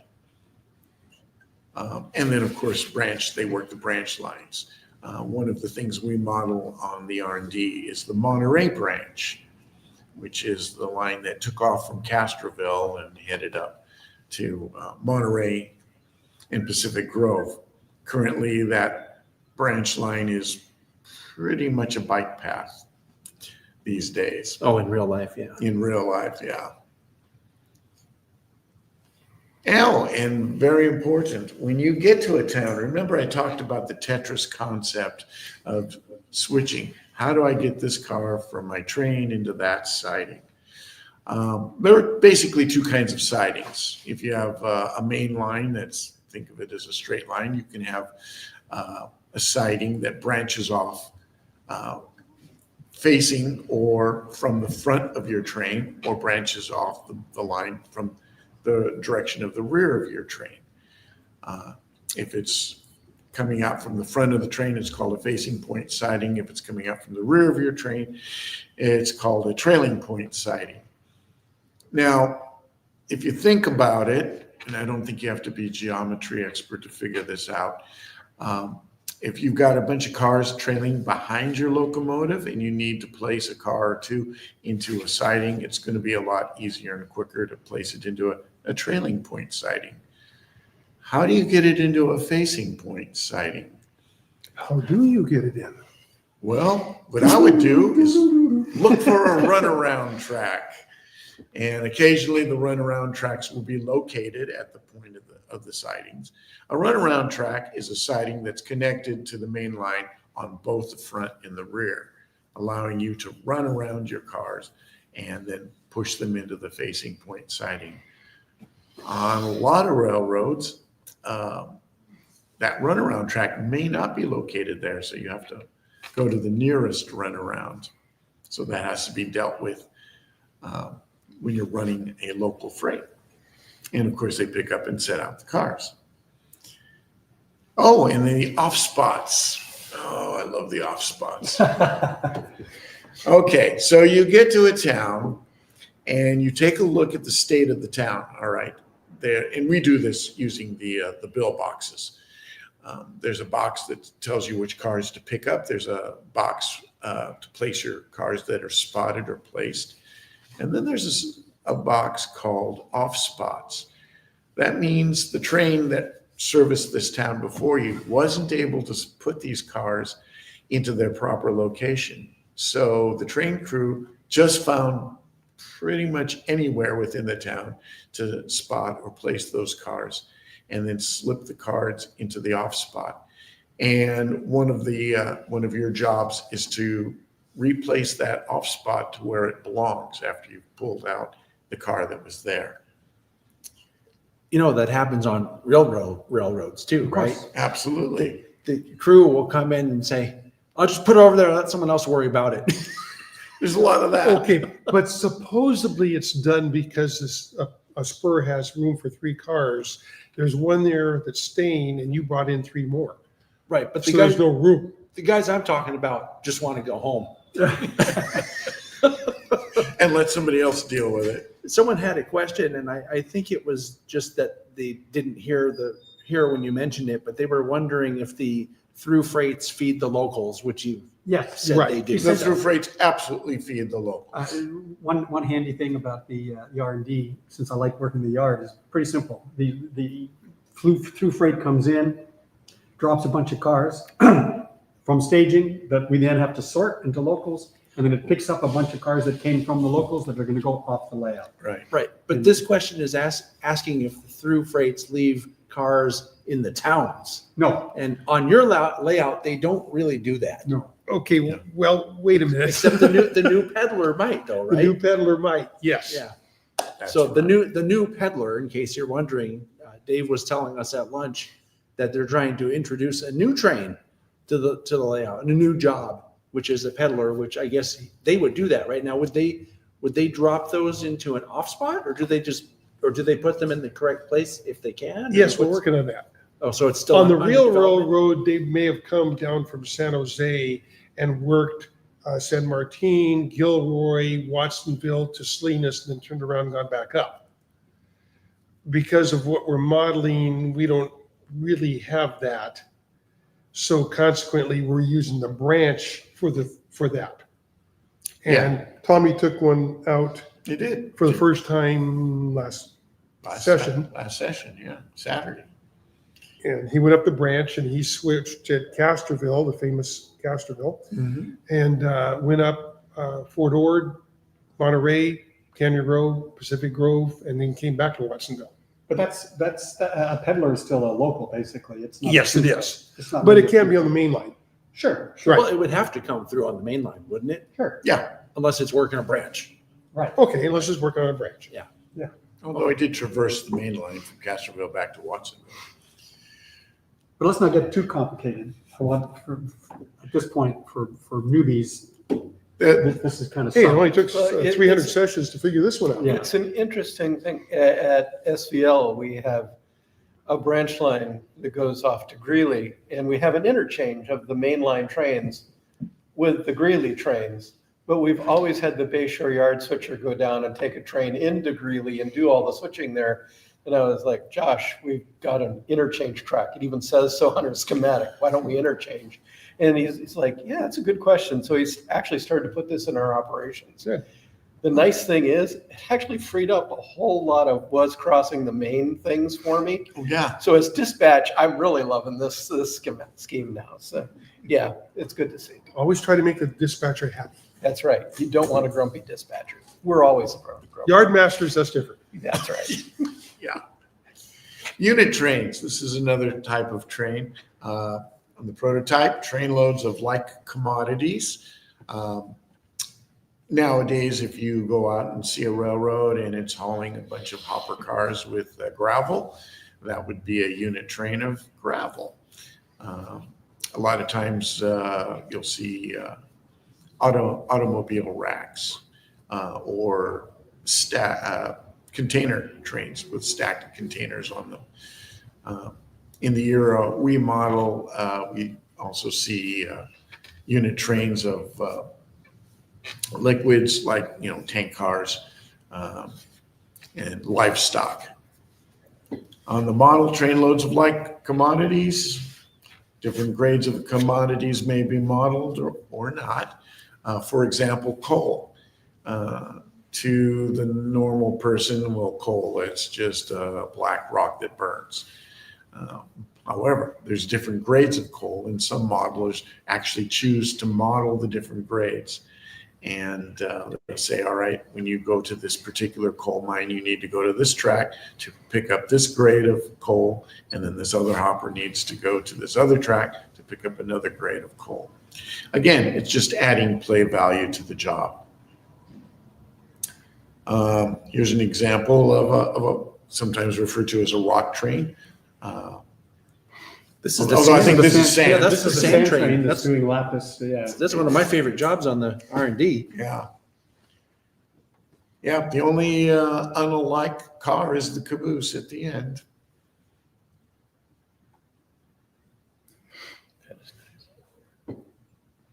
And then seasonal extra trains. These can sometimes also be Unit train. unit trains. Thank you. I forgot the word unit for a minute. Like sugar beets. Sugar beets, for example, we model that on the R&D. Typically time-sensitive industry. That could be stock extra. The reefer. You don't want those. The reefer block. Reefer block. Reefer yeah. block. The reefer block carrying spoilable produce. So yeah, speaking of the reefer block, And there's the reefer block. also with a cab forward on it. This is an incredibly long train on our railroad. What is it, like 27 or something? It's Yeah, something like almost 30 cars. that. Yeah. So that mighty cab forward is needed. And the beat train. Someone's wondering about the Thomas stuff. Let me get to my next section. I'll Yeah. share a little of that. It's kind of like the Star Wars stuff, right? Well, no, a Kind little of. different, a little different. By the way, we're well aware that the greedy boards weren't used on sugar beet trains in 1941, but hello, it's a model It railroad. fits in with the tube train. I liked them, so we have them. Yes, it does. Helpers, additional power needed to help trains handle grades. Not always necessary. On the model, additional power added to help trains doing modeled grades. Now, here's an interesting thing about helper operations. In this day and age, you can connect up, especially utilizing digital command control, 2 locomotives to run under one throttle. And if the owner of the railroad is speed matched the locomotives, the 2 locomotives will really operate in tandem as one. However, helper operations can also be done with separate locomotives driven or operated by separate engineers. And I have had several occasions to operate on a model railroad with independently controlled helpers. Sometimes they're distributed throughout the train or at the back and the front, or 2 locomotives on the head end. Once again, helper operations can be necessary or decorative depending on how steep your grades are and how tight your curves are on those grades. And then live double heading is what I was just talking about, multiple locomotives with multiple engineers. And what a great photograph. Look Why at don't you that. talk about that photograph? Wow, There's a we have helper. Not my railroad. Thomas. We have two narrow gauge 10-wheelers operating double headed over a trestle. Is the TCN a totally cool narrow gauge railroad? Yeah, totally cool narrow gauge railroad. Also, the Thomas County Narrow Gauge Railroad, which happens to be my railroad. Looks awesome. Am I doing MOW? Yeah, you want to just, you're on a roll. I'm on a roll. I'll do the MOW. Maintenance of way. Maintenance of ways trains. Maintenance of way trains, often referred to as work trains. They're scheduled on demand to repair or update rail infrastructure. Also, other things associated like the road bed, the ballast, things like that. It's French. It's the French stuff. Yeah, okay. Yeah, exactly. Thought, since you were over. Oh yeah, and often needed to rescue accidents. They'll haul out a crane, sometimes referred to as the big hook. On the model, not unlike the passenger trains, they're often run as interference to other working trains. And it will have the effect of slowing down the operations. It stretches out the play time. Also, running the trains real slow does that. Thought I'd throw that in.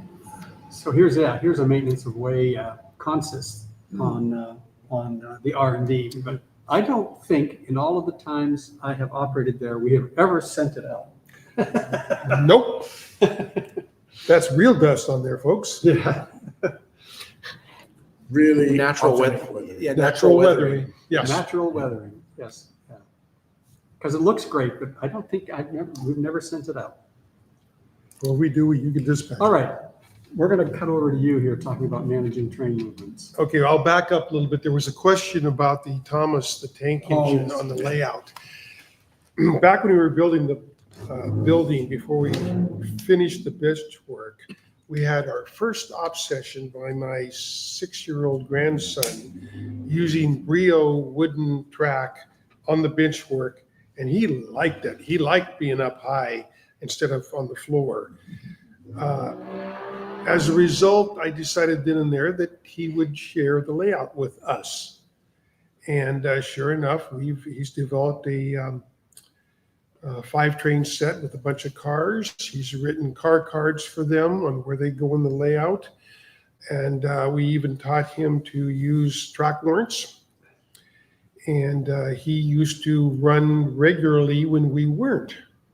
And then about a year ago, a little less, he showed up. He's now 14 and about an inch taller than me. And he said, "Could I run a train?" And I said, "Sure. Do you remember how to do track warrants?" Because we were doing track warrants that day. And he said, yes. So he got out his cars, his are in his own roundhouse in Salinas, the locomotives, and built a train and called dispatch, got a track warrant, and headed out for Watsonville. He stopped at Watsonville, dropped off some cars, picked up some more, and continued on. The yard master looked at me and says, "Well, what do I do with these?" He's not used to having freight cars with eyeballs on them. And so I said, you do what the car card says. And so he'd send them on to someplace else. So I really enjoyed this because it was right in the middle of our obsession. He had his own obsession. He usually tells a story like the Thomas stories do. And so he was telling the stories as he went along. And I happened to notice several of my regular operators, who shall remain nameless, kind of listening in to the story to find out what was going on. That's great. So anyway, his cars are on there. He runs them. His cousin, who's now 5, is taking an interest.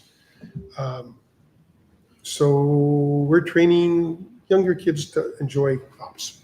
Cool. So that answers the Thomas thing. Some of the other things on there, I have no idea how they got there. So we're going to back to train movements. Also a testimony to how versatile the R&D Railroad That's is. correct. I want to get my money's worth out of this. Oh, Okay, Good well, start. employee of the month. The story goes back on the old layout with the original crew of 14, 15 guys, usually running 7 at a time. We started after about a year and a half or so, we started getting a little careless and people were not paying attention. So I instituted a rule. We were going to have an employee of the month. If you had an accident that would kill somebody or really damage equipment, you got to be employee of the month. And Murphy's Law jumped in, kicked me in the rear end, and guess who was the first one to get it? Now, the good news is these 2 guys on my side here also got it. Did we take pictures of those? Yes, we have pictures of them. Well, They're not in the, but I wouldn't include them in the Oh, presentation. of course you wouldn't. so Charlie, if I remember correctly, also had a collision. I had an unfortunate incident. And if I remember correctly, Tommy killed the poor You killed flagman. the flagman. Yeah, I Oh. killed a flagman. Poor flagman. Oh, it was horrible. We set up a memory fund for him. You can contribute at 555. What's next? I think it's GoFundMe these days. Oh, okay, Yeah. GoFundMe. Thank you. I'm old. Unfortunately, I had to discontinue that because it kind of got to be a thing. Everybody wanted to get on it. So, hey, do I get employee of the month for this? Do I get employee? No, we don't do that anymore. The equipment couldn't take the beating. So there's different ways that we run on the R&D, and most people run. The first one out is what I call visual flight rules, and that is basically you're in a town, you want to go to the next town. Is there anybody coming? Doesn't look like it. Hey, anybody in Washington coming this way? Okay, then I'm coming. The second way is that's also called smoke signals. The second way is Mother May I, where somebody verbally acts as a dispatcher. Hey, I want to go to Watsonville. Dispatcher, and somebody will say, oh yeah, no, it's clear. They're just be in your eyes. The third way that is run is track warrants, and this is the more modern era. You call a dispatcher usually on a radio. We sometimes use the phones because nobody likes radios. And so you call a dispatcher and he has you write out a track warrant assigning you a section of track, maybe from Watsonville to Gilroy. There's an example. Here's an example of a empty one on the left and a filled one on the right going to where? Cannery Row from Marina. And he's supposed to watch out for other trains and work between Cannery Row and Pacific Grove. Then the third method is older. This is usually pre-radio era, but I think it's still used occasionally, where they use telegraphs and then later telephones, and it's called timetable and train order. Tommy's already covered a little of that. You have a timetable, and then train orders are used to modify the timetable so the whole layout doesn't, or the whole railroad doesn't freeze up. And then there's some examples of train orders That's in fact your timetable. and my timetable. It is. And then the last one is signaled, and that's can be ABS, CTC. There's, what do the Canadians call it? They don't call it CTC, they call it something else. They call it CTC, eh? It's CTC. Yeah, that's what they call it. Whoa, sorry. It's CTC, Hoser. Charlie can do this. He's Canadian. Yeah. Stronger immigration. And here's, you know, There's an example of Oh, signals. this is a. Hold. Can I ask a question? Sure. We have some cool letters there. Why don't you, I think we talked about CTC being centralized track control. What's ABS? Absolute block system Or signaling. or signaling. ABS? Yeah. absolute block Centralized signal. Absolute, it's traffic automatic. control. Oh, automatic okay. block. It is It can be automatic. or it can It's be automatic absolute. block signal. Okay. Yeah. That's right. It can be passive or, We- yeah. Yeah, we should look it up and it will. Basically, we don't know what we're talking about. Yeah. If you Mike, want to know it's more those. about that, We don't Automatic use no is, signals. automatic is where it detects what's in the blocks ahead of If you and there's gives you block the appropriate signal. Right. Right. So Yeah. that you know whether there's someone in the block or 2 blocks ahead, Right. and it sequences automatically so that. what's a you don't- block? And a block is a section of track, usually long enough so that if you have to, if you're operating at the correct speed, you have enough time to stop before it hit the next signal. Right. And you'd get a yellow, right? Yellow's restricted speed saying, hey, you might have to stop at the next At the signal. next one, exactly. So I think it's important to know those things. But we don't want to get into a rabbit hole here. No, we don't. But I will mention this, talking to Ed a little bit earlier, the layout here at the museum is instituted a sort of informal ABS system.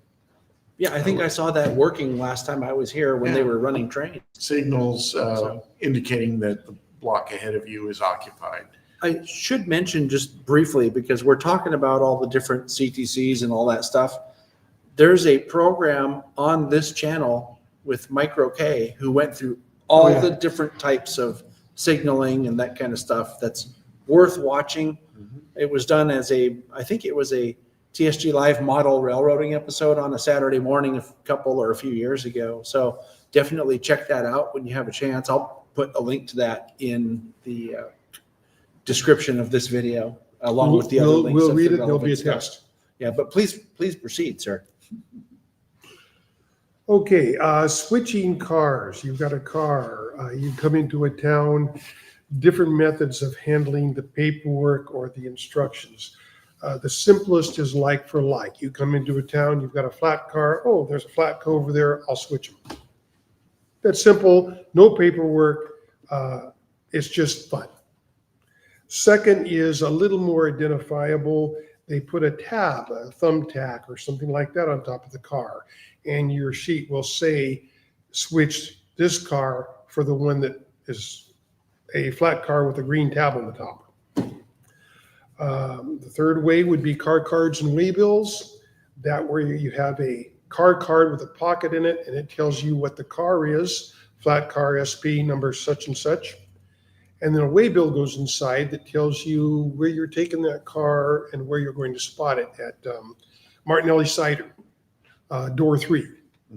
And so you go in there, put it on Martinelli Cider, door 3. The third way is a prototypical switch list, which they would take the waybills and write their own switch list. In the modern era, model railroaders have computerized that.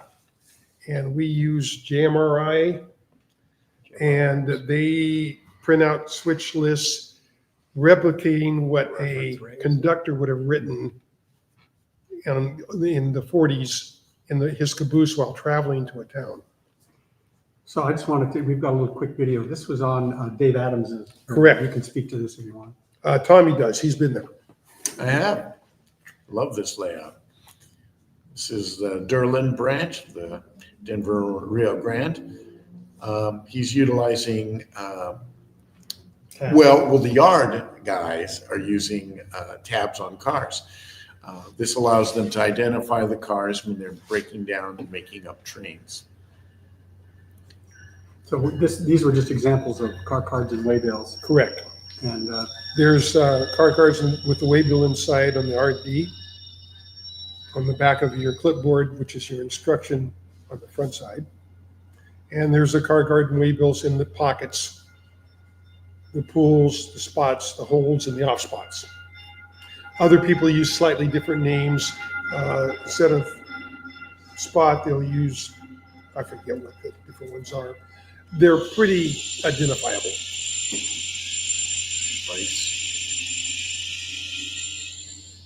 You mentioned the waybill already. There's a prototypical example of the waybill. For more information, see Tony Thompson's blog. Got to put a link in on that. He only has 60 or 70 blogs about waybills. Right. And we talked about switch lists, and here's an example from who's this? Is this Robert Bowditch? San Francisco Port Authority, No. probably Bob or it's the belt, right? Isn't that for the belt? Because it says Belt money? The state belt? Yeah, whose was that? His name is escaping me but right now. except that it's spotting at West San Jose, and it's the Oh, Del this Monte is- Court. This is Robert's. Bowditch. Yeah, this is Oh, okay. Robert Bowditch. Yeah. Right. Yeah. And he has his own program where Yes. he does a lot of that. Yes. Available on the map. Yeah. So He has a operations blog, too, etiquette, doesn't he? Mr. Owner. I'm not sure about Barb. Am I doing that one? You did the last time. Oh, okay. Getting invited, that's the hard part. Getting to know, where's the layouts in your area? If you in my area, John can put in the email and send me a request. Yes, we'll accommodate you. My area is a little broad. We have people coming, how far is Santa Maria? A couple hours, A couple hours. Matthews 150 miles probably. Matthews come over about 70 times Wow. from up to that. And we've got guys coming from the North Bay, like Radke. Jim will come from the Berkeley area. Mike Stewart. So guys will come from quite a distance. If you want to operate, you can get an invitation. That's a really loud. Go by train, go by. That would not be the electric one. The volume of that train that just went through, that was probably the Ace train that has the two engines on the back that push back. Yeah. That's why it's really great that we have Caltrain now that's electrified. Yeah. That's really cool. Yeah. So, but I want to make a quick point though, because you're talking about how far people come to your layout, Dave, and how far they come often. And Yes, that is a testament, I think, to how fun it is. Mhm. So, little compliment, and I'm not just saying that because I want to be invited back. Yeah, but right. well, okay. I mean, I do want to be invited back. Okay. You know. So, I'll mention this. Operations can be addictive. It's an enjoyable pastime. Of course, it involves social interaction as well as interaction in the hobby with trains and running trains with a purpose. Not only do people travel far to come to Dave's layout, but some of Dave's guys have been known to travel pretty far to go visit other layouts as well. I'll regularly go up to Glenn Sutherland's up in Mid Pines outside of close to Yosemite. close to Yosemite, close enough.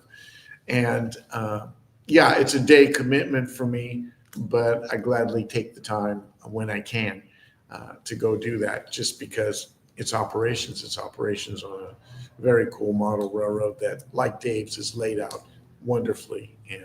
And recently we went up to Paul Weiss's. Yeah, let's talk That's up about in the North Bay. that. Again, for us, I guess close to a 2-hour trip. Yeah, again, pretty much a day commitment. It was a blast, though. It And was. we had a tremendous time, Yeah. tremendous time. So How do you do it without pre-tip off on who to layout design OPSIG meets around the country? NMRA division or region meets, In fact, let me clubs, put a hobby plug in. shops, Let me put a if they plug in. still exist. Let me put a plug in for that because I got back into the hobby years ago by attending the LD SIG, Layout Mhm. Design SIG here. In this building right here. In this building. And that's when I met a bunch of people, you, Chuck Catania, got my first invitation to the R&D, And so we've been asked to do another operations clinic at the LDSig this February. Yeah. So we'll put a plug in for that, and we'll be just talking about, this was for people who've never operated before, to sort of ease them into operating. And what we'll be talking about is, if you have a layout or considering operating, what does it take to turn it into an operating layout? And again, starting simple. Right. Yeah. And actually, when I was younger, I've been in model railroading twice in my life. Once was when I was a teenager, and then something happened. I found women or something like that. Got married, all that. And then again, after about 55 or so. When I was a teenager, I'd go into the hobby shop and I'd buy cars and engines and that kind of stuff. And there was a group of men in the corner that kind of talked amongst themselves. It would have been hard to break into that. Yes. When I started again, I was lucky enough to work at Apple. And one of my friends, Dave Falkenberg, was there. Oh, yes. And he talked about model trains. And I said, okay, what do I need for a DCC system? I want to do this right and stuff. He's like, you should come to SVL. And then he started introducing me to a lot of people in the area. All it takes is one to break the Yes, ice. that's right. Usually. You just need that first one. First it's free. And if you can make a connection, it'll branch out pretty quick, especially around here. And this is one of the most supportive areas I've seen, honestly. Everybody shares. Everybody really wants you to do well. So I appreciate it. Yeah, yeah. Yeah, and we want people to operate, right? Because we Right. have so much fun doing it. It's like, hey, I want other people to do this too. Something I want to mention, because you referred to this a second ago, Dave, is or I think one of you mentioned, both of you guys did, Dave and Charlie both, talked about the SIG meet. Yes. That's what we refer to it as. You call Right. it the LD SIG, but it's the SIG meet. Yeah. We also refer to it as Operations Layout Design Yeah. Weekend. And as a matter of fact, we're going to have the virtual event, because we do that virtually. We've been doing it for years now. Yeah. Every time it's on, we do what I refer to as Clinic Day, as the virtual event. And you can see that by going to, I think it's bayldops.org, if I'm not mistaken. If I'm wrong, someone will correct me in the chat, but that's something that's worth checking out. Yeah. Especially if you're in the Bay Area and you can come in person, you will meet people, because part of the SIG weekend or operations weekend is that we have op sessions specifically for new people. Yep. It's like a way to get people into operations. And if you come to the event and you go to the op sessions, well, guess what? You're going to meet someone with a layout first off, and chances are there will be other people at the op session who also have layouts, because people who have layouts tend to congregate together for some reason.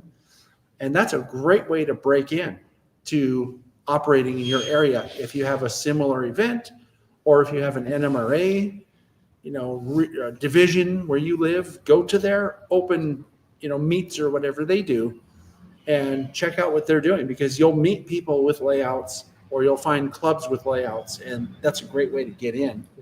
So, but you're also talking about the etiquette though, right? Isn't that what the Well, slide we haven't is? got that far. Oh, okay. Well, we were talking about how to get invited, and that took us down the rabbit hole Right. of how to meet people, go to clubs. But it's finding that one main person Yeah. that gets you in the door. And then once you're there, all right, how to behave when it's your first layout. One of the things we're talking about here is the layout owner will, you walk into a layout, you've not seen it before, you're not sure where things are, you might be a little nervous. Pay attention to the briefing. And it's easy to say, but don't be afraid to ask a question. If there's something that the layout owner says you're not sure about, ask a question, okay? We talked about this earlier about pairing up with another operator, especially if you're brand new, and again, don't be, people are always a little afraid of speaking up, but all the layout owners I've ever spoken with are quite happy to have you ask a question and say, I'm new to this, can I work with someone? And they'll almost always have someone who's happy to be your mentor. So learn what you can, and if you're mentoring someone, teach what you can. Remember that when you're at someone else's layout, it's someone else's layout. It's not yours. Your job, I always hold it as my responsibility is to make the layout owner's image come to life. It's not for me to tell him how the SP did stuff, because I don't know anyway what the SP did. I'm a Canadian. What do I know about the SP? But it's your job to bring their layout to life and to treat their equipment with respect. And a layout owner will tell you, I was at a layout operation session about a year ago where the owner was very specific about how to uncouple the cars. You don't put the pick between the cupper knuckles. You need to put it on the glad hand and pull the glad hands apart. He was very specific in his In a like vein, some will allow you to re-rail a car or a locomotive right. if it derails. Others don't want you to do it. Right, because they're concerned. So just pay attention to the briefing and treat their equipment with the respect that it deserves. And as I mentioned, the layout owner's vision. If you do that, your chances are very good that you'll get invited back. And if you've had a good time and you want to come back to the layout and you follow the etiquette, then, thank the owner for the invitation, treat his or her stuff with respect, and you'll get another invitation. So someone's making a really good point on here, which is to tell the owner if you break something or if something doesn't work. And this is something that I tend to harp on with people. Like if I bring someone to, I'll tell them if something's broken, you've got to let them know. Because the last thing that a layout owner wants to find out is either that you broke it and didn't tell him, or it was broken and he didn't know, so he could have it fixed before the next session. Right. Everything that's on a layout, and I have been told this by a lot of layout owners, everything that's on a layout can be repaired. It was built, so it can be fixed. So if you break something, make sure you tell them, because you don't want to find out, or they don't want to find out later, that someone broke something and didn't bother to mention it. Yeah, the important thing is to get it fixed. Exactly. That's right. So I want to wrap this up because we're getting close to our time, and we have a conclusion that I want to make sure we don't miss. Very exciting. You know what that is. So part of the acknowledgements, some of you had figured out as you look through this, John and Sydney did a lot of work helping us with this session where we got a lot of the videos. I also like to acknowledge Mark Schutzer because he brings his locos to almost every session. He brings probably 15 locomotives. 200. They're wonderful and they work great. And those of us who've been around from the very early days still remember, I saw Chuck Catania featured in some of the images, and those of you who remember Chuck, it's kind of good to remember him. Yeah. So we mentioned that the R&D is available to come, and I want to hopefully play this, and hopefully the audio will come through. There's a holdup down the tracks, the dispatcher can't relax. The daylight is running late, Gilroy Local now must wait. Walker Street is short a car, but you know it can't be far. Train 54, where are you? Schutzer's working in the yard, Wayne is sorting out the cards. Paul is switching up a show, Tommy's running them too slow. Derek built it very strong, they've commissioned up this song. Train 54, where are you? In its low, Hurley collects. Mike M knows the prototype. Kyle switches, brake goes big. All watched by the ghost of Mike Nesmith and John Catania. There's a holdup down the tracks, the dispatcher can't relax. The fast freight is running late, Salinas Yard now must wait. Monterey is short a car, Fort Ord is not too far. Train 54, where are you?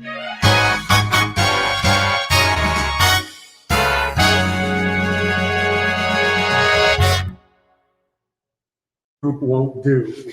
Have fun. Credit, that was written, composed, and sung by Tommy. Wait a minute, written, composed. I can't claim composing credits. Okay. It was taken from an old sitcom called Car 54. Where are you, back? Back when we Early were 60s. back when we were Back before color television. Yeah, Yeah. color TV. that's right.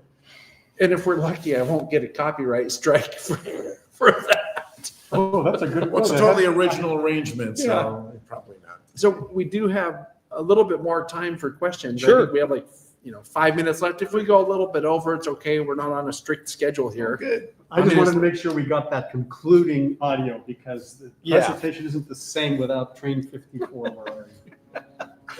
Does that mean that the next time when you do the new Yes, presentation, you're gonna have a new song? Yes. Oh, It's in the works. it's in the works. It's in the oh works. boy, that's great. It's a teaser. That's exciting. Yeah. Yeah. So we're asking for questions on the computer here, and I'm not seeing anything come through yet.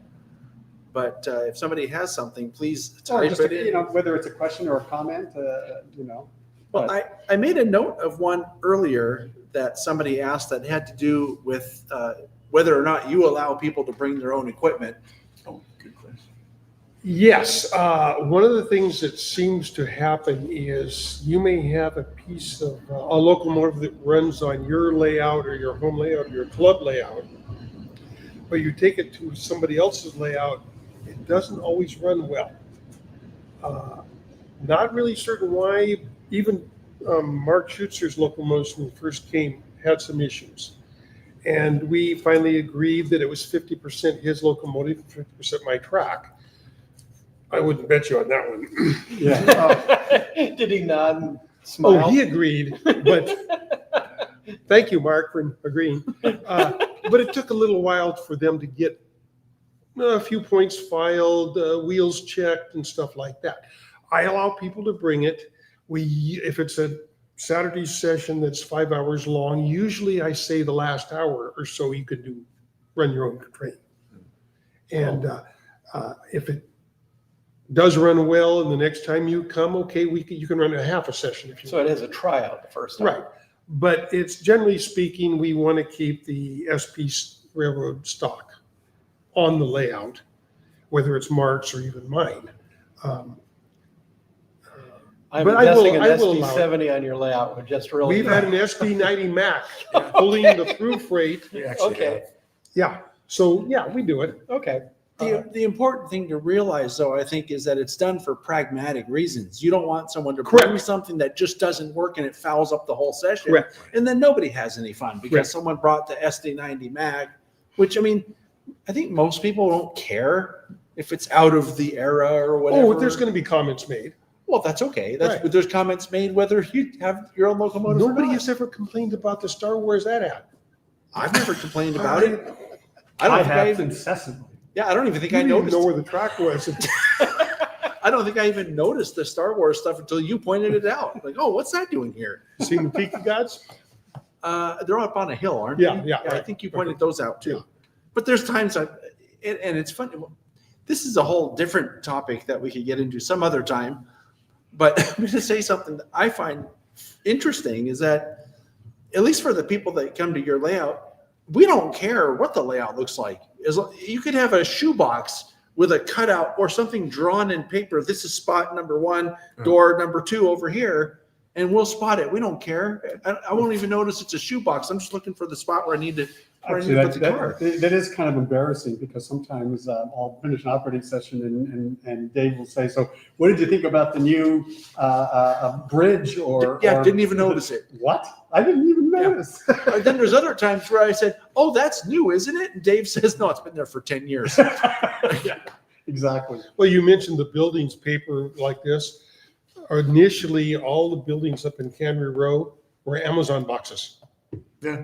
That's it. That makes my point. And right? one of the guys, Wayne McMillan, a good modeler, excellent modeler, said, that looks ridiculous. So he built a new building for me. So I moved the Amazon box down to the next one. And that looks ridiculous. So I moved it back. You see my That methodology? is excellent. Yeah, I'll it have works to try real that good. at my Yeah. Tom Sawyer at work. Yep. So he's probably populated of the big non-modeled buildings, he's probably populated 2/3. Yeah, So there's did we have a question? we have another question that Thomas is asking if the layout is open for bay rails. Yes. Oh, And yeah. it was last time anyway. It has been the last, yeah, Yeah, I mean, we came and helped that last. correct. Well, I don't know if we helped, but we In operated fact, I that think day. last time was open for two slots. two Yeah, days. we're Yeah. usually there to help the newbies. Yeah. So if you've never operated there before, there's always mentors like those of us who are familiar with the railroad to help make it easy. Yeah. And you know, we And can, if we can't screw it up, nobody can. he's also asking if you have a round robin group of layouts. So, Not really yet, but that's something we're kind of working on because we do have several operating layouts represented in the group. yeah, Specifically between myself and Wayne right. McMillan. Yeah. And someday John will have his layout. John's layout has got some great potential when you can find time to build. It does have great potential. Yeah. So anyway, looking for more. Someone was asking if the layouts are on operatingsessions.com. That's that website where people can go check out. I watched it. There's only one on the West Coast that I'm aware that uses that. I'm technically on it, but I've never posted anything on there because, well, I'm not certain why, because. Well, that's a good point. You know, there's an attempt to try and make it easier for people to find operating layouts by using a website. So maybe what we need to do is you know, it's a catch-22, right? So maybe we just need to start posting on there and seeing what happens, and Well, seeing if visitors can come. There is something to be said for some level of word of mouth inviting. Yeah. That's You true. know, that happens around here. If you just do a post and some random person comes in, I'm sorry, you don't know who you're inviting so much. Correct. Usually if it's a matter, well, okay, Tom says this is a good guy, I'll be like, That's all it okay, takes. that's cool. Yeah. Yeah. It's like the mafia. Well, but on the other hand, you know, because I would like to encourage people to do this. When you do a Bay Rails or something like that, you actually don't always know who's coming. No. Oh, absolutely. And, Well, right, but I've heard horror stories. yeah, Bay Rails though is kind of a curated list though. So, Yeah. so and you know, I'm trying to think of a nice way to say this. It may be that people won't end up wanting everybody to come to the layout because one, you may not have enough time. You do have your regular operators that you try to accommodate, right? So, you know, breaking in can be hard, I'm sure. Yeah. Sydney and I are lucky because of what I've been doing for the past 20 years. You know, we know people. So, You've been doing something? yeah, I've been doing something for 20 years now. Wow. Yeah, That's a long time. 2025. You old? 2025 actually is September was the 20-year anniversary Did you of the have gray first. hair back then? Wow. Some, I yeah. had hair back then, so Yeah. don't feel bad. Yeah, but yeah. Go ahead. I was going to say just that, you know, it can be hard to get in. Some of us are lucky we get in, you know. But you know, I think the most important thing is you do have to put yourself out there. Like, don't just hide. That's correct. Right? Because I'm going to say something that might sound controversial or nasty, but you could build your own layout and you could operate your own layout. But at the end of the day, you're playing with yourself. Okay. Yes. I'm not touching that. The play on words is intentional. Yeah. Because at least for me, and I think really for us, really for everybody probably in this room, it's it's as much a social interaction or a social event than it is going to play with trains or going to operate trains. So, you know, The initial question was I on the website?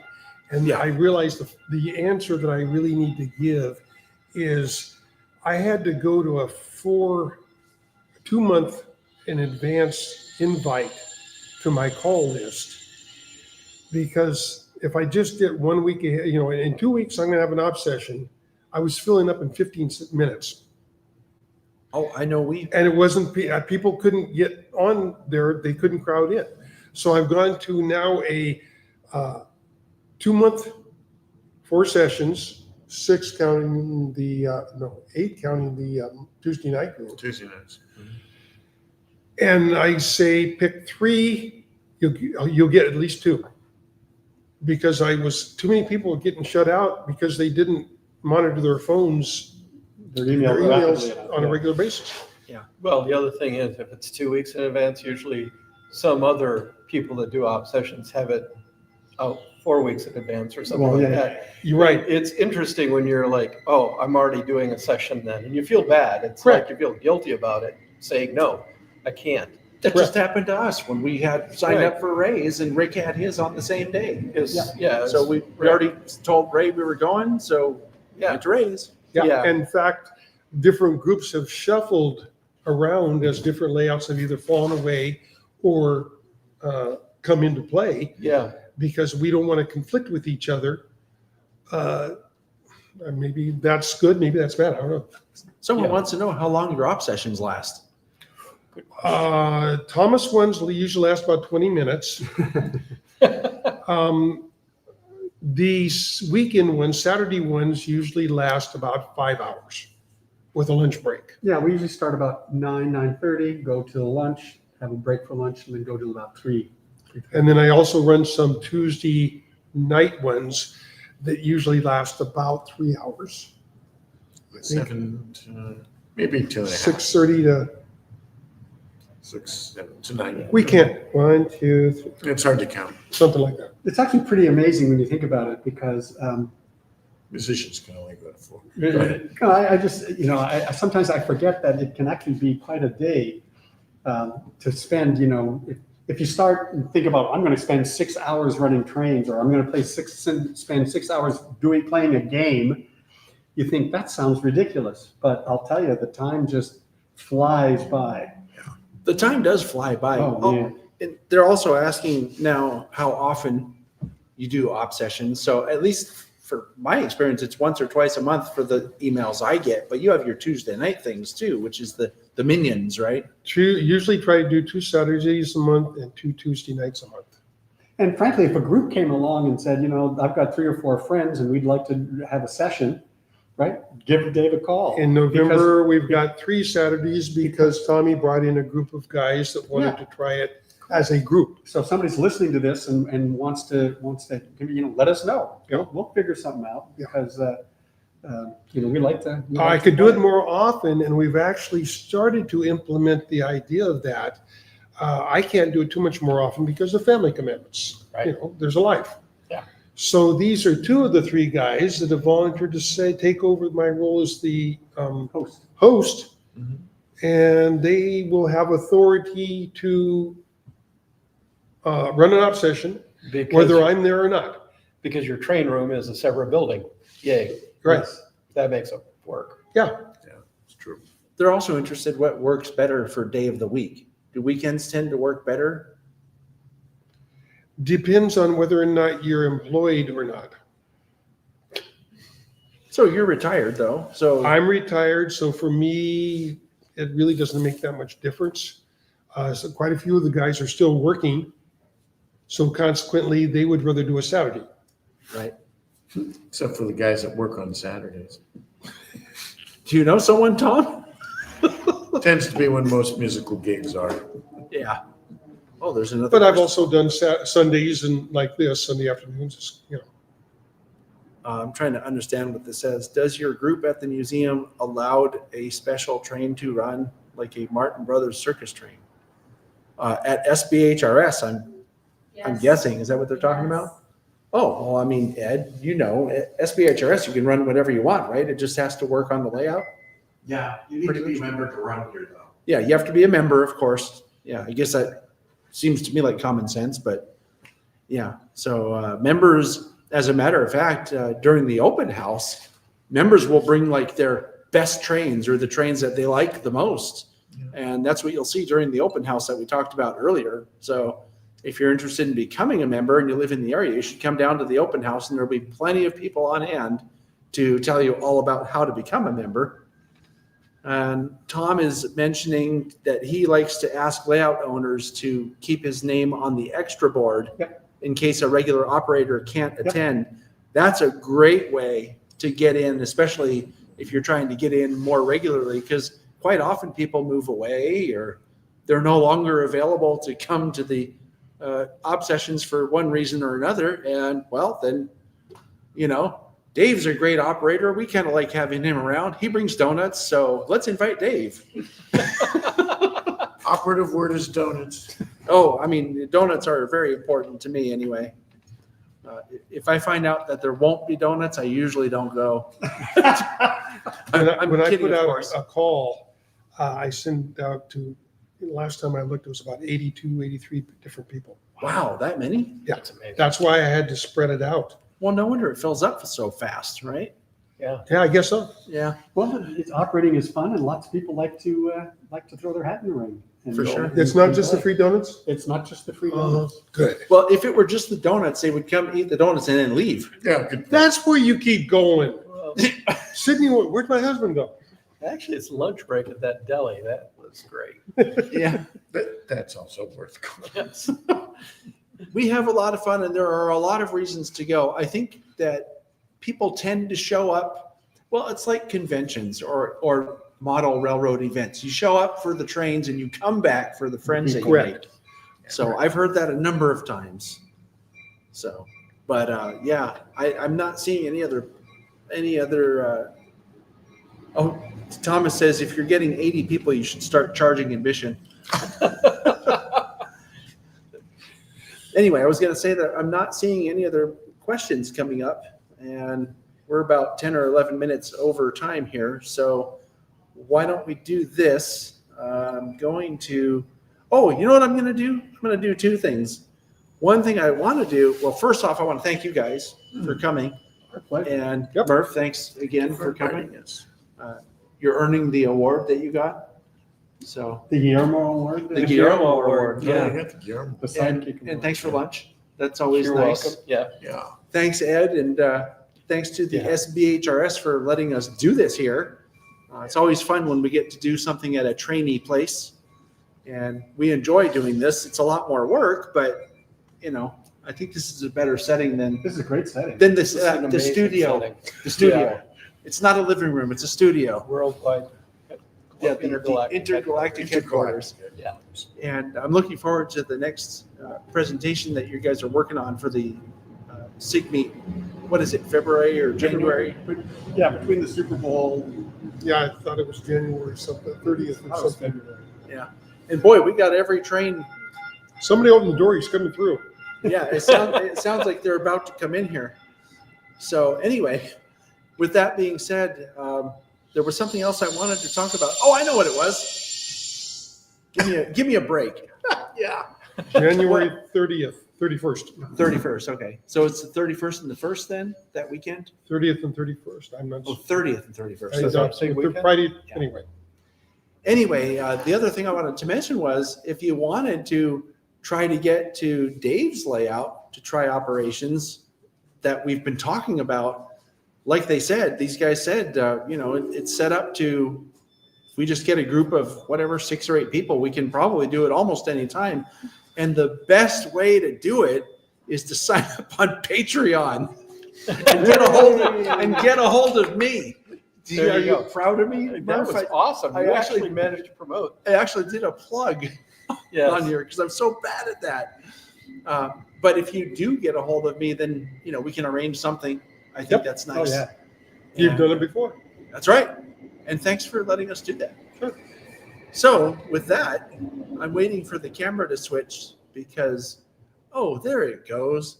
Because we're going to wrap up now. So instead of hitting remove, why don't I switch to that screen?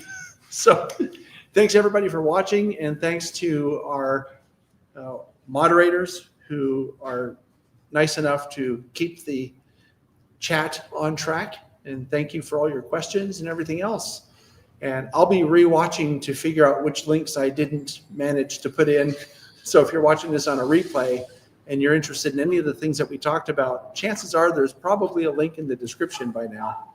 So that's it. We'll see you all next month on the Talking Trains show. And maybe we'll see you at the open house here at the SBHRS in a couple of weeks. Take care. Adios. Yeah. Bye-bye.